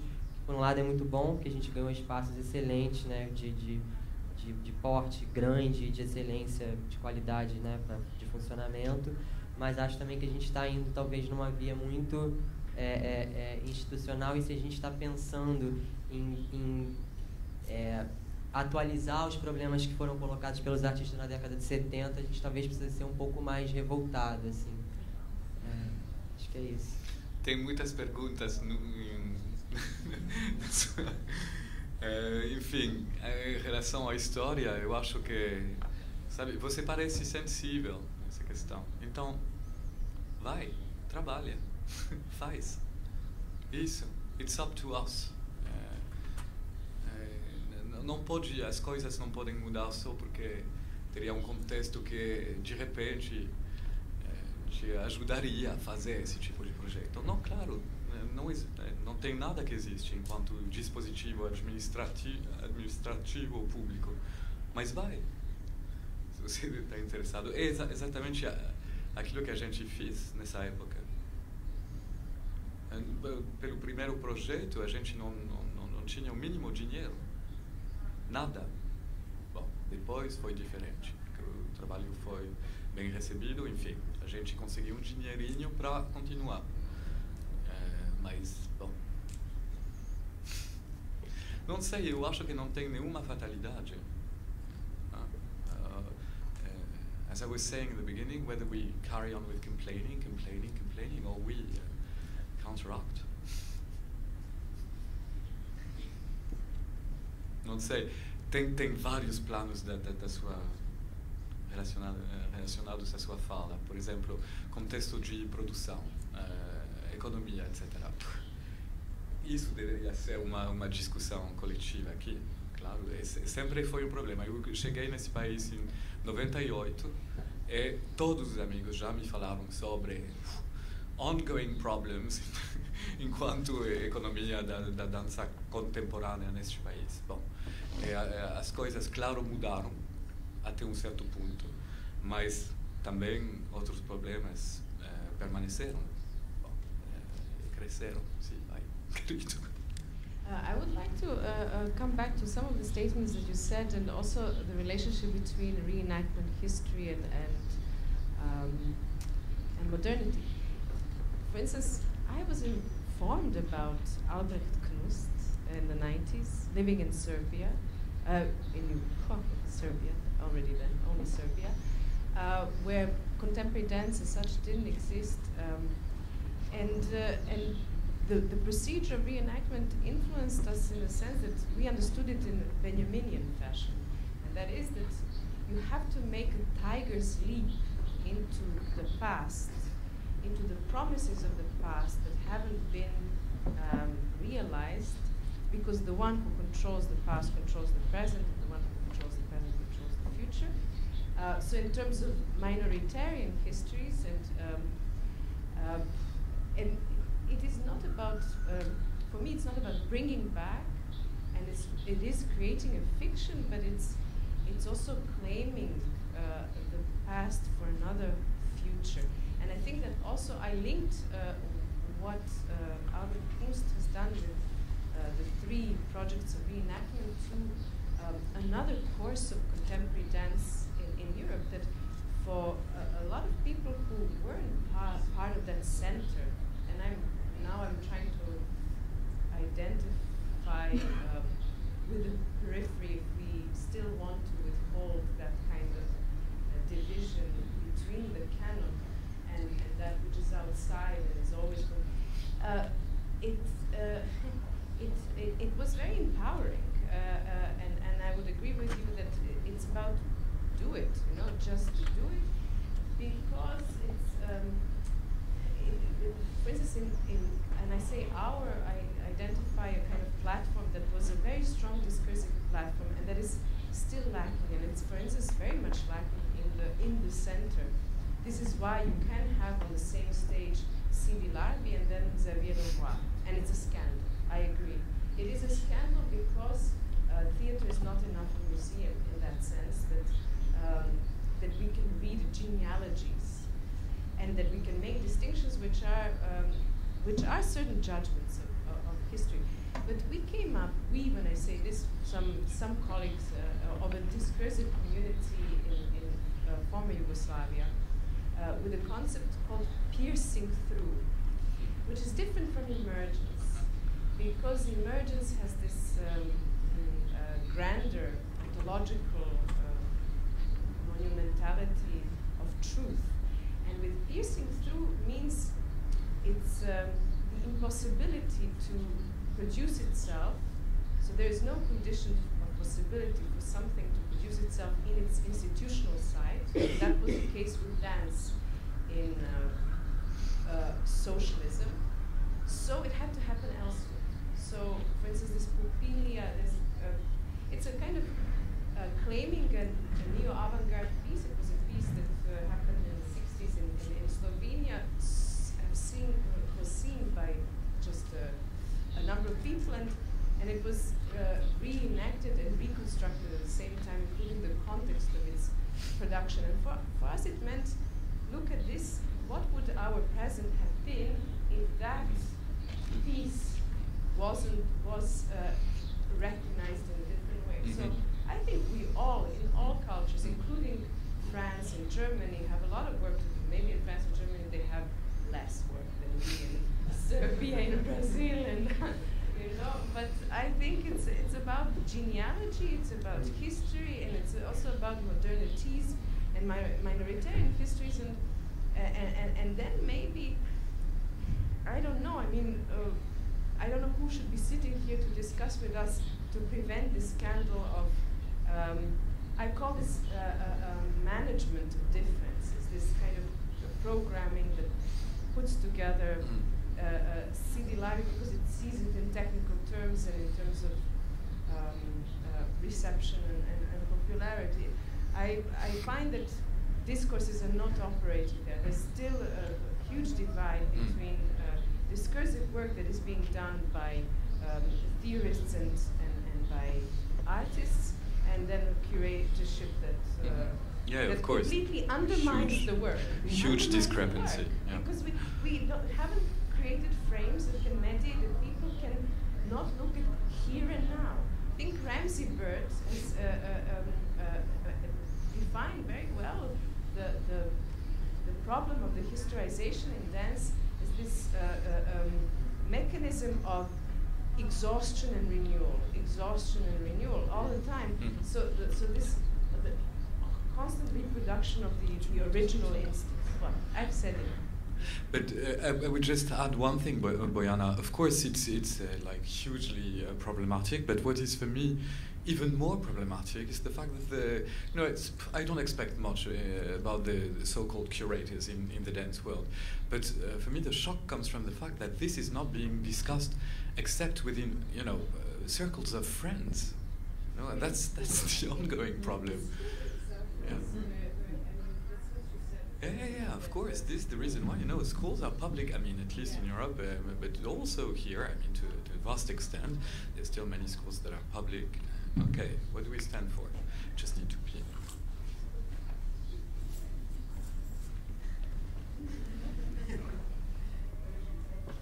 He always does this.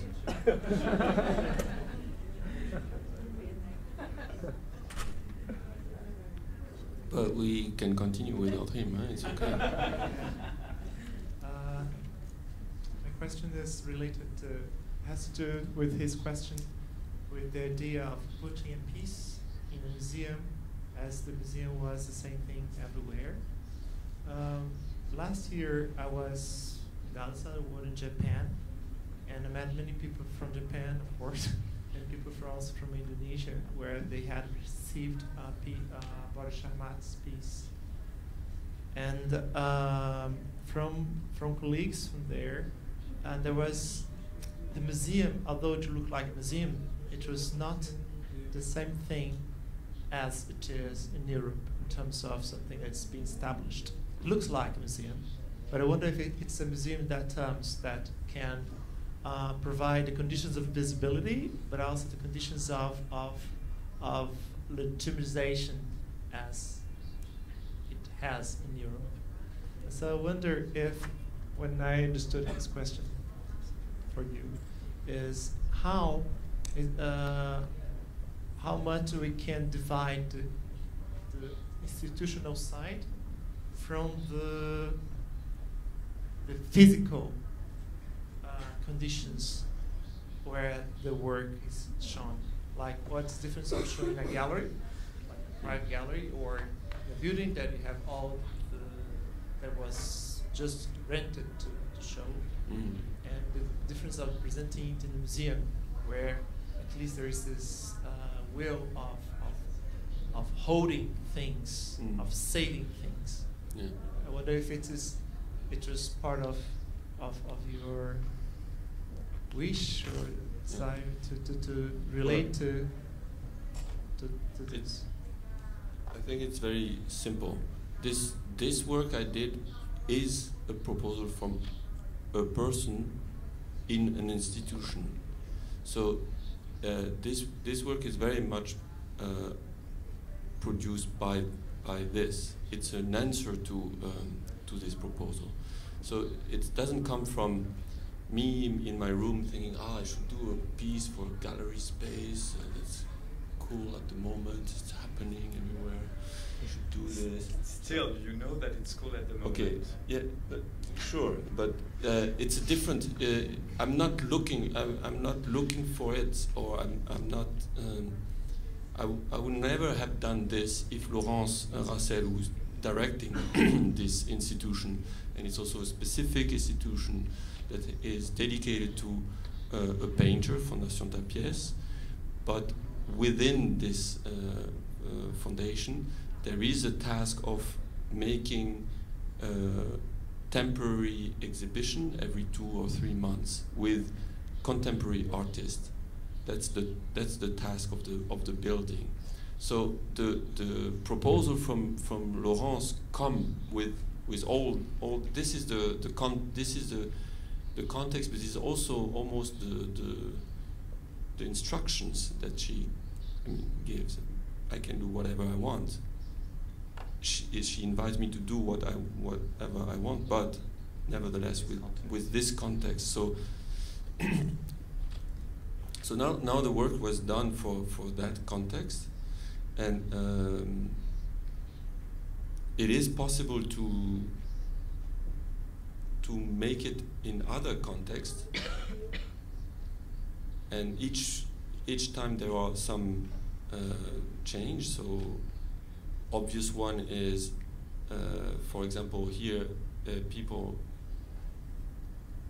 are Brazilian, except one, but they all speak the language that is spoken in this country. So this is of course one change, and in relationship to the museum or to the place, I would not do this work in a gallery, except if it's a gallery that functions like a museum, meaning it's a gallery where visitors go anyway. So there is no like this place is a place where there is whatever is in the museum here. There are people. There are people who come to see certain specific things, but I think like 95% of the visitors I see are coming to this museum, and the work function with this. This is important. So this is, for example, something you don't have in a gallery that functions with an opening for certain artists, and it's very different. I don't know if this is an answer, but yeah. Só para dizer que a gente fez esse trabalho em Salvador em julho, no contexto do Interação e Conectividade, que é um evento que a gente produz lá, e a gente de lá, trabalhando na preparação do Retrospectiva para Salvador, a gente entendeu um pouco mais também sobre o contexto de Salvador, que tem uma ideia de que quando a gente pensou o trabalho, a gente pensou assim, é ótimo, porque é um trabalho que só precisa de uma sala branca, de algum lugar que a gente pegue, a gente vai fazer, não precisa de nada, nem luz. E isso é ótimo, porque é um trabalho que vai durar o festival inteiro, a gente tem uma programação incrível. Acontece que em Salvador, nenhum museu tem uma sala branca. Nem o maior museu de Salvador.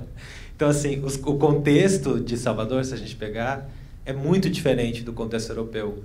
Dessa ideia de um museu que tem uma sala branca, que pode receber obras nesse... Então, institucionalmente, eu acho que foi muito diferente fazer lá.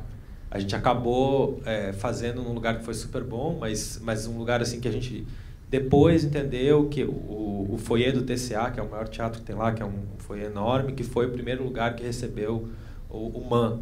Era o foyer do TCA.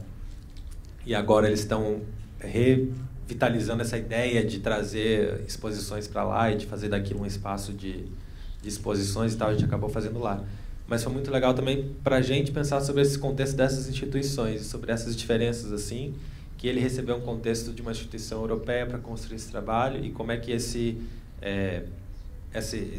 zero, né, de um museu aqui, de um museu lá, de cada lugar, principalmente em Salvador, é muito diferente. E como é que esse trabalho foi lá. E só para dar também uma rápida resposta, eu acho que está sendo muito legal fazer aqui, depois de ter feito lá. Porque eu acho que aqui corresponde muito mais a esse contexto. Eu acho que esse lugar, o mar, ele é muito mais próximo do que era a Fundação Tapies em Barcelona, do que aconteceu em Salvador. E eu acho que tem umas diferenças legais aí, assim, para a gente que está fazendo trabalho aqui e lá, fez lá e está fazendo aqui também, e ver essa diferença, assim, como que o trabalho se relaciona com esses diferentes contextos, assim. There's one thing, maybe one comment I can make about when we did it in Salvador. I was amazed how much the work is Brazilian, in the sense that it's an experience of. It's not like I come here and I perform myself the Rite of Spring and then that's the way they do it in Europe. This gringo here is moving like that and show us this and that movement. And this work doesn't do this. It is very much the performer, the people. So they are from this culture, and it's barely this structure that is proposed. This choreography, these ideas that are there, but in terms of what's the content, even and mainly the experience that it produces is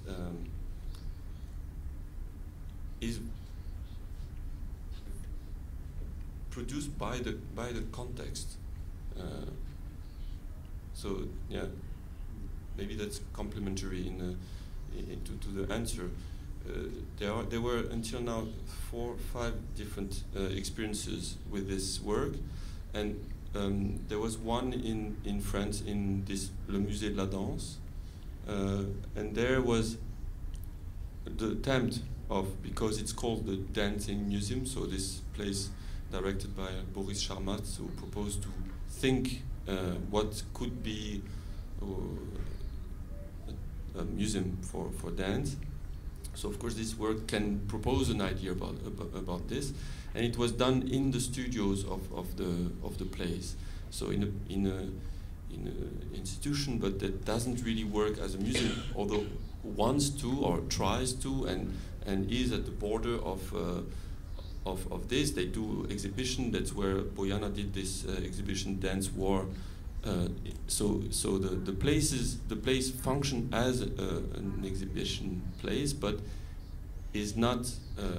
It is transformed sometimes for this. So there, when we showed the work, the visitors were coming more as spectators. They were there at one, like 50, waiting for the beginning, like for performance, and they come in, and then after some stays, and then also after 1 or 2 hours, then it's almost empty. So other people come later. So, and it did produce not only in terms of quantity, but also the feedback, or what was discussed was very much about so it's about transmitting a dance. It's about archive of dance. It was the works was very much perceived as something about dance. That's the context. That's it does produce this on the work. When we do it here, I mean, it's not long now. It's only 3 days, so we don't have a lot of exchange. But that's not what I hear. The feedback. You said that they came there as spectators, and it's different as they come here as visitors. Yes. That's But when you're saying that it's the piece is becoming Brazilian, which would be subjected to many discussions, but whatever, yes, I mean, it's partly true. The question then to be asked would be, what is going to happen here at the MAR? They start with a live exhibition by a French artist. Is Paulo Erkenhoff wishing to carry on with artists, including, artists from Rio or not? You know, for me that would be my agenda. Would I be living here? What is the guy standing for? Is it just a partnership, or and is he intelligent, very well informed? He's a great guy, one of the few that I've met in recent years. But still, I mean, what is it about? Huh? I don't know. Eu queria fazer uma pergunta que não é uma resposta à sua pergunta agora. Fiquei pensando aqui, quando você estava falando, que o balé, o projeto do balé, ele é feito de reenactments o tempo inteiro, embora a gente nunca olhe para isso dessa forma, né? A gente faz Gisele até hoje. Gisele é uma peça de o quê? 1800 alguma coisa. E 62. 1862, que é reencenada praticamente todos os anos. E a gente não fala, vamos ver o reenactment do Gisele, feito por fulano de tal. A gente vai ver Gisele, no máximo, com a solista tal e tal. Sim. Mas eu fiquei pensando sobre isso, se essa ideia de reenactment, se ela está atrelada à modernidade, e por quê, enfim. Não sei. Quero não ouvir você falar um pouco sobre isso. Dani, eu acho que tem uma diferença maior, óbvia. Ballet tem esse código, essa linguagem, você chama isso como você quiser, mas, enfim, existe, foi estabelecido, vai se transformando sem que essas transformações sejam questionadas. Mas, enfim, tem esse ideal da tradição até hoje. você não tem nenhum equivalente na dança, nessa dança que se chama de contemporânea. Existia esse ideal também existia a um certo ponto na história do high modernism, do modernismo, de um certo modernismo, seja alemão ou norte-americano. Mas foi um momento breve. Não sei se eu entendo bem a sua pergunta, na verdade. É uma curiosidade que eu fiquei pensando aqui, né? São projetos distintos, é uma prática que é feita, a gente fala de repertório em termos de balé, né? Repertório do balé. Mas a gente quando você pega uma peça do Nijinsky, onde é que está a diferença? É bem simples. A gente pode falar sobre isso durante horas, mas, por exemplo, concretamente, existe uma versão do como se chama? Afternoon of the Faun, como se diz em português? Isso, na Ópera de Paris. Bom, quando eu assisti isso, pela primeira vez, eu fiquei chocado. Aquilo que se chama de prelúdio ao... Bom, enfim, falo. É um horror de kitsch. Mas um horror, Dani. Você nem pode acreditar nada. Todos os parâmetros são terríveis. Mas não tem nenhum problema. O público que atende, sabe, Ópera de Paris, Nijinsky, Debussy, bom. May I suggest something? Sim, sim. I think Boiana actually suggested the possibility for an answer for this question which I think perhaps it goes beyond a little bit the question of historical and oral tradition in ballet, which has to do with the question of the whole or the gap, right? Mm-hmm. Because another term is revival. I don't know, it's a very old-fashioned word, but it's all about organic and bringing back to life, in which, in a way, it's closer to the ballet thing, the revival of Giselle, or something like that. But reenactment shifts the question to acting again, as you say, the doing again right now, which implies immediately the acknowledgement and the criticality necessary to acknowledge the fact that there is a reconstruction, which is a forensic word, actually, right? It comes from crime scenes. You reconstruct the crime scene, knowing precisely there's a mystery that will never be, there's these gaps that you have to fill, and right? So you know there's an artificiality into that. So at the moment in which you as an artist or someone who's working in the project is able to insert this element of artificiality, then something takes. So it will be wonderful to see the Nijinsky with these big gaps in Municipal, right? And that will be a reenactment as opposed to the fictional revival or reanimation of a corpse or something like that. So.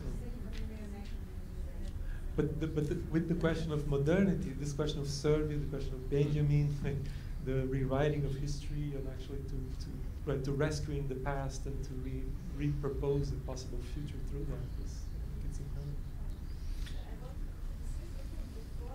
Because I was a little bit unhappy about the direction in which the discussion, if I may say so, was going when we started talking about museum, gallery, and so on. Because let's not fall in the trap of some kind of ludic, seductive cynicism. Yes, in the sense that, of course, that for if you work in theater under the constraints of theater, it is refreshing at least, and because it opens a lot of other possibilities of spectatorship, the dispositif of exhibition, and so on. No wonder that visual art is has a much more developed discourses, the whole apparatus, and so on. But we shouldn't forget the question of topology, because and it's not like this gallery or that. As you said, Xavier, it's a little bit a circumstance. Laurence Rassel invitation was a circumstance. But then the chain of other invitations, so to go to Pompidou, to be invited by MoMA, to do something in Tate Modern, I'm not speaking about you, but I'm speaking about the fact that the dance is so weak that it doesn't define terms under which it enters that institution, what it does to its own works. I think that's a mistake. It's a mistake in the sense that it's irreversible, because the power of the visual art institution is so strong that when they translate the works under their terms, And artists, the choreographers, they behave they enter the same contract that they have with programmers. So it's based on affinity, sympathy, and an incredible honor that they feel that I'm performing in MoMA, I'm performing in Tate Modern. Thanks. Unbelievable. Bojana, just sorry to interrupt very briefly. It's not necessarily that they feel honored, but they won't turn down the invitation. None of them. Yes, but the problem is that we haven't discussed enough the contract under which this happens, so it remains a kind of personal fascination. The exchange is unfair. I find that the exchange is unfair.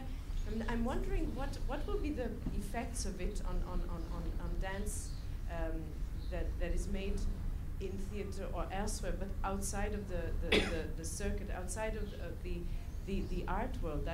I find that this is not taken much into account. And I mentioned these, huge institutions, but I think we can talk also about, as you say, that you have so many burgeoning museums in Rio. So there is an equivalent topology for Rio and for Brazil that is happening. It's not just those places that are internationally so renowned. But don't you think that the invitation to artists by a museum is it's always like this? They don't really determine their terms, but where I would agree, they have more knowledge about what they can do with the terms. And as a choreographer, there is many things you don't know about the rule of the market, for example, and yes, but the artist is not also. I mean, the choreographer is not naive. Is also somebody who can learn to also intervene in the sense of, okay, is it possible to intervene, or is it possible to claim? I mean, for instance, the working conditions that Tino Segel has introduced in the museum, they are detrimental for artists in general. It's a scandal, for instance, under which terms performers agree just because they want to have the experience of having been performing in Tate Modern. It's unbelievable. We regress in our politics that we claim in dance. Sorry if I'm monopolizing. Just to add, because this answers, I guess, your question about your question was about institution and history, right? And it seems to me that you're shifting. The real problem is institutional economy, because the first thing, of course, not to be cynical, it's wonderful to be included in museums, and for all the reasons that you pointed out, Christophe, and the possibilities of the new and the refreshing things. But the first thing that dancers learn when they arrive to the museum is that the economy remains the same. It's actually, there's no money, right? Yeah. There's money for visual artists, but there's no money for dancers and choreographers. The economy is exactly the same, if not less, actually. And the other thing that happens also is in terms of curatorial approach to dance, and the danger is actually not perhaps historical, but ontological. Because I was having conversations with people at MoMA, and one of the things that happened is that, as you said, Christophe, no young choreographer will say no to an invitation from MoMA or Tate Modern. Of course, you come. But then when you come, you realize that what is offered to you, it's not necessarily what you need, but it's just a space for you to move around, which means that dance returns to this kind of ontological modernist notion that is the art of movement, right? In a moment in which dance is about thinking about dispositives of representation, undermining representation, so on and so forth. So you have, for instance, the piece of Fabian Barba, who will be here at Panorama, the Mary Wigman piece, which directly interpolates, I'm not saying if it's a good or bad piece, but directly uses and interpolates the notion of dispositif with the curtains, the red, blah, blah, blah. And it's thrown in any space, like this horrible space at moment. And then you see this body jumping around on stage. And I was having the conversation, say, if you're going to bring an installation from Bruce Nauman, you're just not going to show half the installation, right? You're just going to show the whole thing, of course, right? Yeah. Which they took really badly because they felt that they're showing dance. It's so it's a very this is the point. The point of resistance is a point of affirmation of what is it that dance is beyond the logic of movement into a logic of conceptual thinking and so on and so forth. But just to say that. Okay. No, but you're right. I mean, that's the core of the problem. I mean, production means, I mean, financial in the financial sense of the term, is the core of the problem, because when you said if not less, it is less every time. You don't have the same logics of production as we know it in the dance world and in the visual arts world. Why? Because as a visual artist, you sell pieces. You know, you sell pieces to collectors or to big institutions. You can't do that with dance, obviously. So, you know, they're used to that economy, and it's not that they adopt. I see it as a new fetish, the same way, you know, during the 90s it would be visual arts and cinema. 2000s had been about visual arts and performance. And there will be another round, I mean, I don't know, another trick will be played very soon. And this will fade. I mean, we have to bear in mind that MoMA had a dance department in the 1950s that no one talks about. I mean, you know, everyone had forgotten about it. Well, it's not by mere chance, I think. So, well. White cube. I would say then if we shift, if we don't look at it from this angle of the economy, of the fetishization, of the glamour, of the prestige, etc., everything that is totally fucked up and definitely part of the scope. But if we are to look at it from an artistic angle, I mean, what is being achieved, and in the name of what is motivating the pieces that are being inscribed in recent years in the white cube, then maybe it becomes a more interesting discussion, as always, you know, as usual. I mean, what are they doing? How are they doing it? And in the name of what?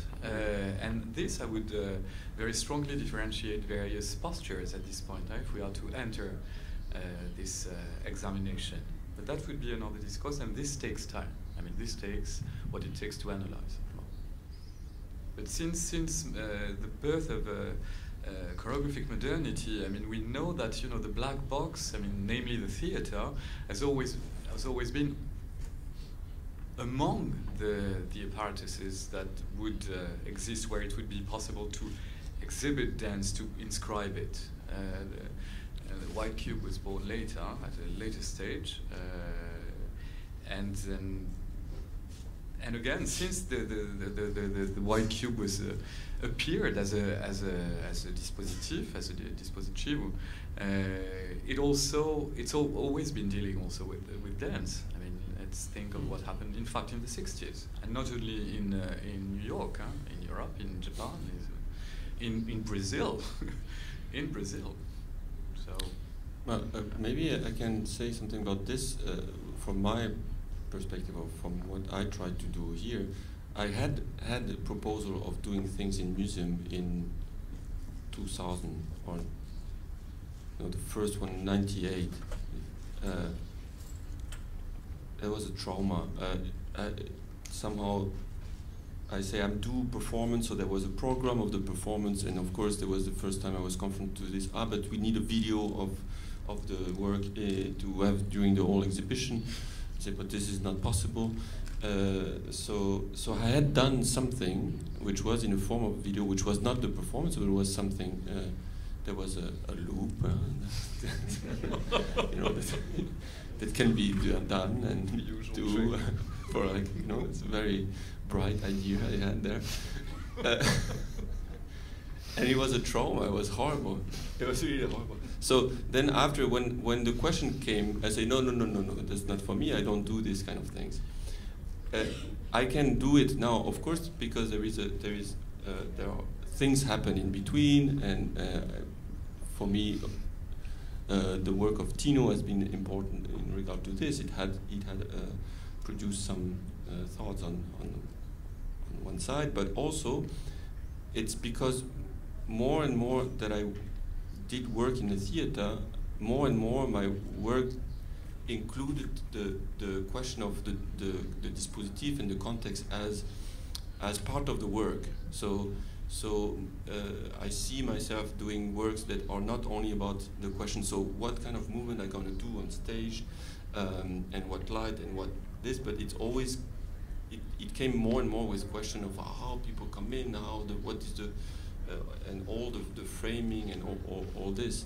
So thinking more in terms of this place and the relationship that this place produces.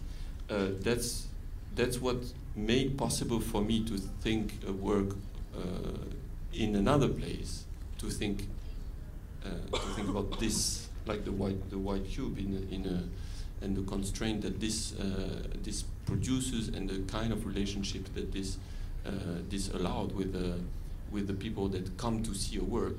People come to see a work in a theater. People come to see a work in the museum. But already there are many pre-given possibilities that you have to work with. So that's how I could make something, which is this proposal, and I have made another proposal together with Martin Spangberg for in another setting, and there also the proposal comes from.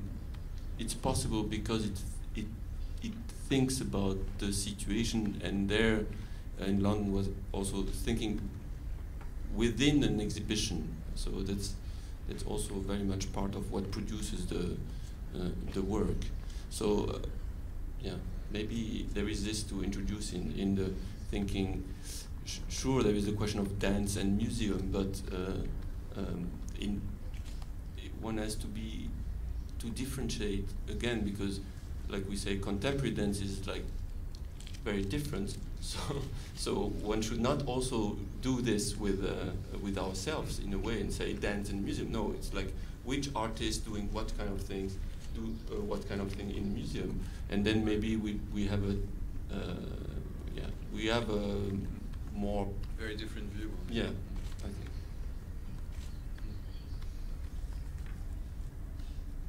It was this horrible title in London. Art and dance since the 60s. So you see where dance stands. So here we are. In Paris it was even worse. Dança, como seria? Oui, mais como seria em português? Dançar a sua vida. Imagina.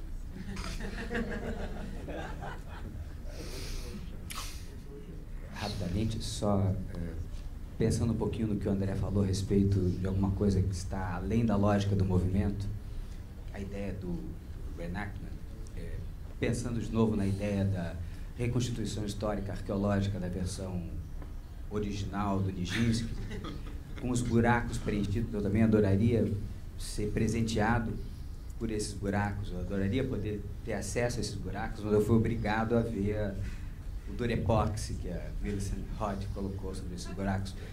E a gente pensa assim, porque a gente não tem vídeos do Nijinsky dançando, realmente ia ser impossível poder reconstituir aquela potência. E aí eu pensando na versão do Xavier Leroy, Xavier, de que ano é a sua sagração, por favor? 2007. Então, imaginando que em 2107, vamos fazer uma homenagem ao centenário da versão do Xavier Leroy da Sagração da Primavera, mas aí a gente tem os vídeos dele fazendo. E se, eu imagino, 100 anos, se alguém for tentar reconstituir, reenact, a versão do Xavier Leroy através do vídeo, que claramente expõe a visualidade do que acontece, vai ser tão morto e patético quanto a versão da Millicent Hodge, porque tem alguma coisa que transcende, para mim, a lógica do movimento, que tem a ver com estruturas do pensamento ou do conceito de como elas movem o corpo. No caso, a energia que vem da música, mas outras dimensões extracorpóreas. Então, pergunto a vocês, ou seja, nesse caso, a gente teria como reconstituir exatamente a visualidade dessa performance e tentar reenact segundo a sua... Claro que não, porque a arte é um dispositivo, mais uma vez. Se você divide a obra do resto, não tem arte. Desculpa, mas é simples. Tem contexto, tem público, tem obra. Você não pode reconstruir o contexto nem o público. Não, e nem a situação, porque imagina que se você estivesse vendo só o vídeo, você não ia ter vivido a sua experiência que você relatou de estar embaixo de uma caixa e ser o instrumento que você foi naquele momento. Então, assim, eu acho que tem aí uma questão também própria da dança, e das artes cênicas, que qual é a dificuldade que se tem de registrar algo que acontece em cena, que é diferente de outros registros que são feitos para outras mídias, né? Então, acho que isso já é próprio de uma questão da dança, porque pelo que eu vi da Melissa Madison, a versão que ela fez da Sagração, ela se baseou em croquis, a gente vê os croquis e tal, aquilo é muito pouco para o que deve ter sido visto e vivido ali, assim, para mim não passa de uma outra... Mas isso, eu acho, desculpa, mas eu acho que não é tão importante. Mas, por exemplo, seria ótimo ver o que poderia acontecer se qualquer pessoa decide trabalhar em relação ao material que eles publicaram, que foi o material do trabalho, e de fazer uma outra obra baseada nesses mesmos materiais. Tipo, não sei, por exemplo, um exemplo que me vem em mente, processo documentário, baseado nos materiais que eles publicaram. Vamos lá, vamos ver. Vai ser um gesto especulativo bem diferente, por exemplo. Mas tem, provavelmente, montes de outras possibilidades. Bom. Voltando aqui à história do balé, porque você falou que está esburacado porque a gente não tem uma estrutura, eu não sei, em Lab Annotation a gente tem toda a Sacre do Printemps? Tem escrito todo? É uma pergunta. Não. Não? Não. Nada? Não. Então só tem os pedacinhos mesmo. Porque o balé, a gente acha que tem. Isso que eu acho curioso, que eu estava falando. Assim, a gente faz até hoje uma estrutura, sei lá, tem uma sequência, arabesques, não sei o quê, salto, mas em que medida isso tem a ver com a obra, entende? Também. Claro. Quando o Pierre Lecoq não é aquele corpo, não é? Não é claro. Obra, quando o Pierre Lecoq fez a versão dele da Sylphide, que foi apresentada em todos os grandes lugares do balé do mundo, claro, fiz uma ficção de um kit também, porque se você olha para os documentos da Sylphide, teria que fazer muito mais, de maneira muito mais interessante. Mas, mais uma vez, isso funciona com um certo tipo de frame de produção, e que não é só de produção enquanto economia, não é só, que não tem só a ver com economia no sentido financeiro, que tem a ver com economia simbólica. E as duas dimensões são sempre ligadas.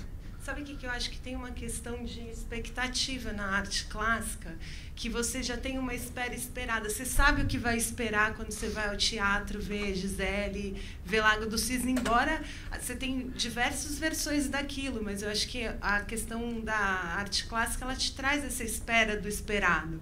Quando você está tratando de algo que é contemporâneo, você tem o inverso disso, né? Você vai esperar algo do inesperado. E se você não tiver esse inesperado, você não vai ter essa sensação. Eu acho que aí, de novo, entra o contexto de onde você está encenando, em que momento histórico, e você vai entrar para o balé esperando aquilo. Eu acho que é uma questão de expectativa, de efeito de sentido que a obra causa. E não que não seja também recriações, né? Enfim... Porém, acho que vou falar em português agora. Porém, algo se transmite também.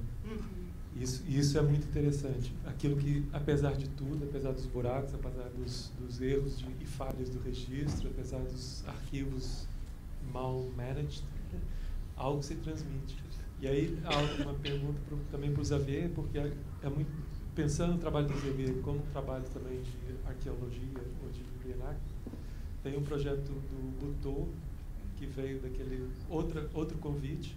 Um foi do Laurence para esse, outro, pelo que eu entendo, do Boris Charmatz, para ser um Buteau Dancer in 2 hours. Eu So, and I was, okay, I'll switch so I can talk to you. But, so, and thinking about that moment, right? There's a moment in which you search for the possibility of being a Buto dancer for 2 hours. You share that experience with us. You tell stories of your travel. And then there's a moment in which you finally do this moment in which you redo or reenact or imitate the video, right? Is it Jikata or Kazuo? Kazuo.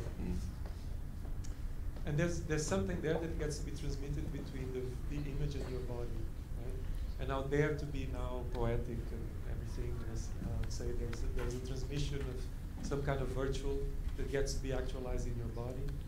And for me, it's this kind of vibration. There's something passes, right? And I'm curious about, you know, after the cynical position and relationship of the impossibility to reenact, if there is, you know, just postulating a different hypothesis, you know, what is it that gets to be reenacted as such? Or is there such a thing?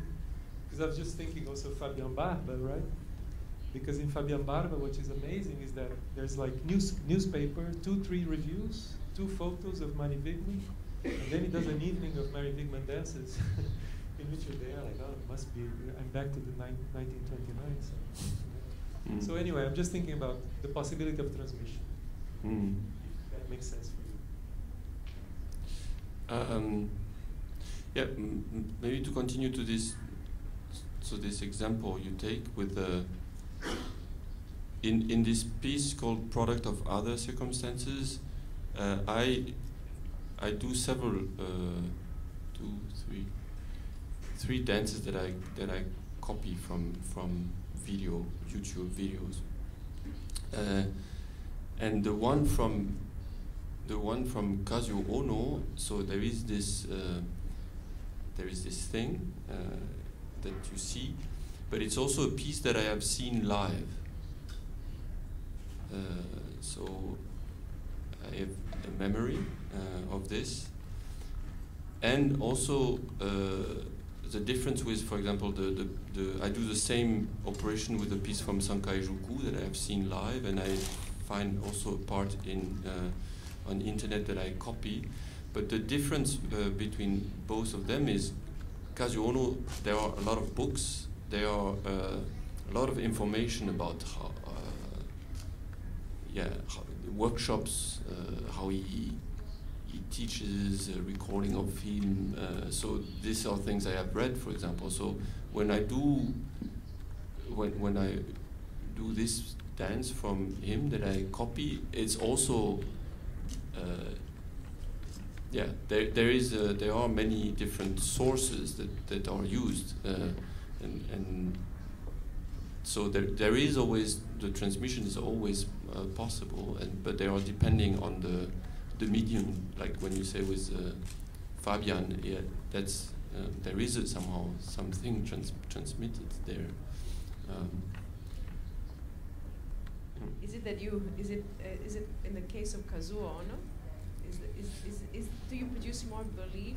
It's ideological, that your presence is a bit different. Sorry, no, I become very critical. No, it's not the belief, but there is the memory of the experience of seeing it. So there is the identification is different. Yeah, or simply like maybe, or it could be empathy, or it could be also simply kinesthetic. That's where you sort of identify more. There is some belief in the value of this, what you're doing. You're not besides it. Well, but I cannot rationalize how this operates. I just know this is. Yeah, but I'm trying to rationalize. You know. But how you would do then? You would say if it's only belief that can make this, there is no traces that. No, I think the traces. I think a belief is forged. It's not. It's coming out of. It's not an intrinsic thing. I think it's exactly what you say. I read a lot. I saw it, and there is some sympathy also, as you say. I mean, Sankaijuku you also saw, and then you reconstructed it from video, but you have distance. So I think there is something also about. But this different kind of embodiment. Yeah, but that's what I would not call this. I would not put this in terms of belief, but like what you say for me is more like the kind of relationship you have to the works, which is depending on the resources or the sources, and I put the memory of an experience of the work as one of the resources. Affinities may be also crucial. Yeah, absolutely. Yeah. Absolutely. One should reenact only pieces that one hates. So, to really have this distance.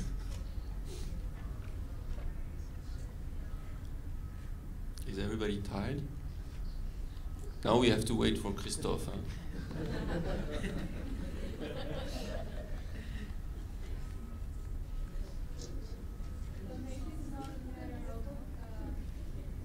Maybe it's not a matter of belief, but as he said, he had contact with many sources, different sources. So maybe the text touched him more than, like the video or something.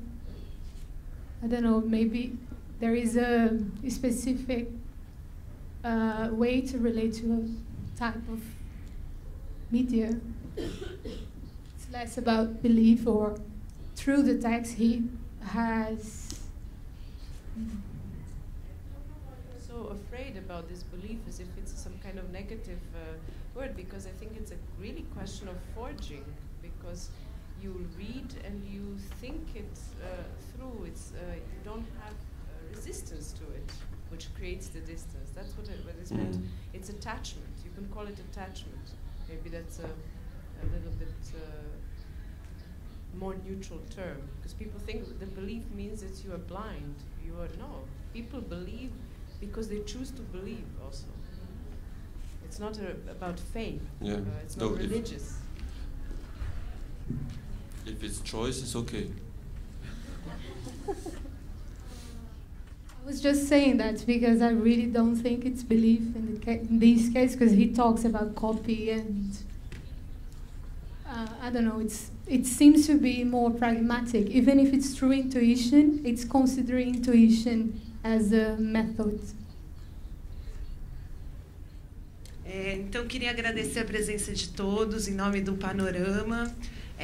Agradecer essa oportunidade de a gente ter tido essa conversa maravilhosa com dois artistas incríveis e que acho que trouxeram para nós provocações, inquietações, que é o que a gente espera, eu acho que, de um encontro como esse. Queria agradecer o convite do Panorama de eu poder ter tido essa oportunidade de estar aqui junto deles também. Enfim, a gente poder ter estado nesse espaço que foi discutido aqui do mar, que também trouxe outras questões para nós. Então, é isso. Eu queria agradecer mais uma vez a todos e principalmente a você, Xavier, pela obra linda que trouxe aqui para o Panorama e essa oportunidade de a gente estar discutindo o seu trabalho juntos aqui, seu olhar. Enfim, é isso.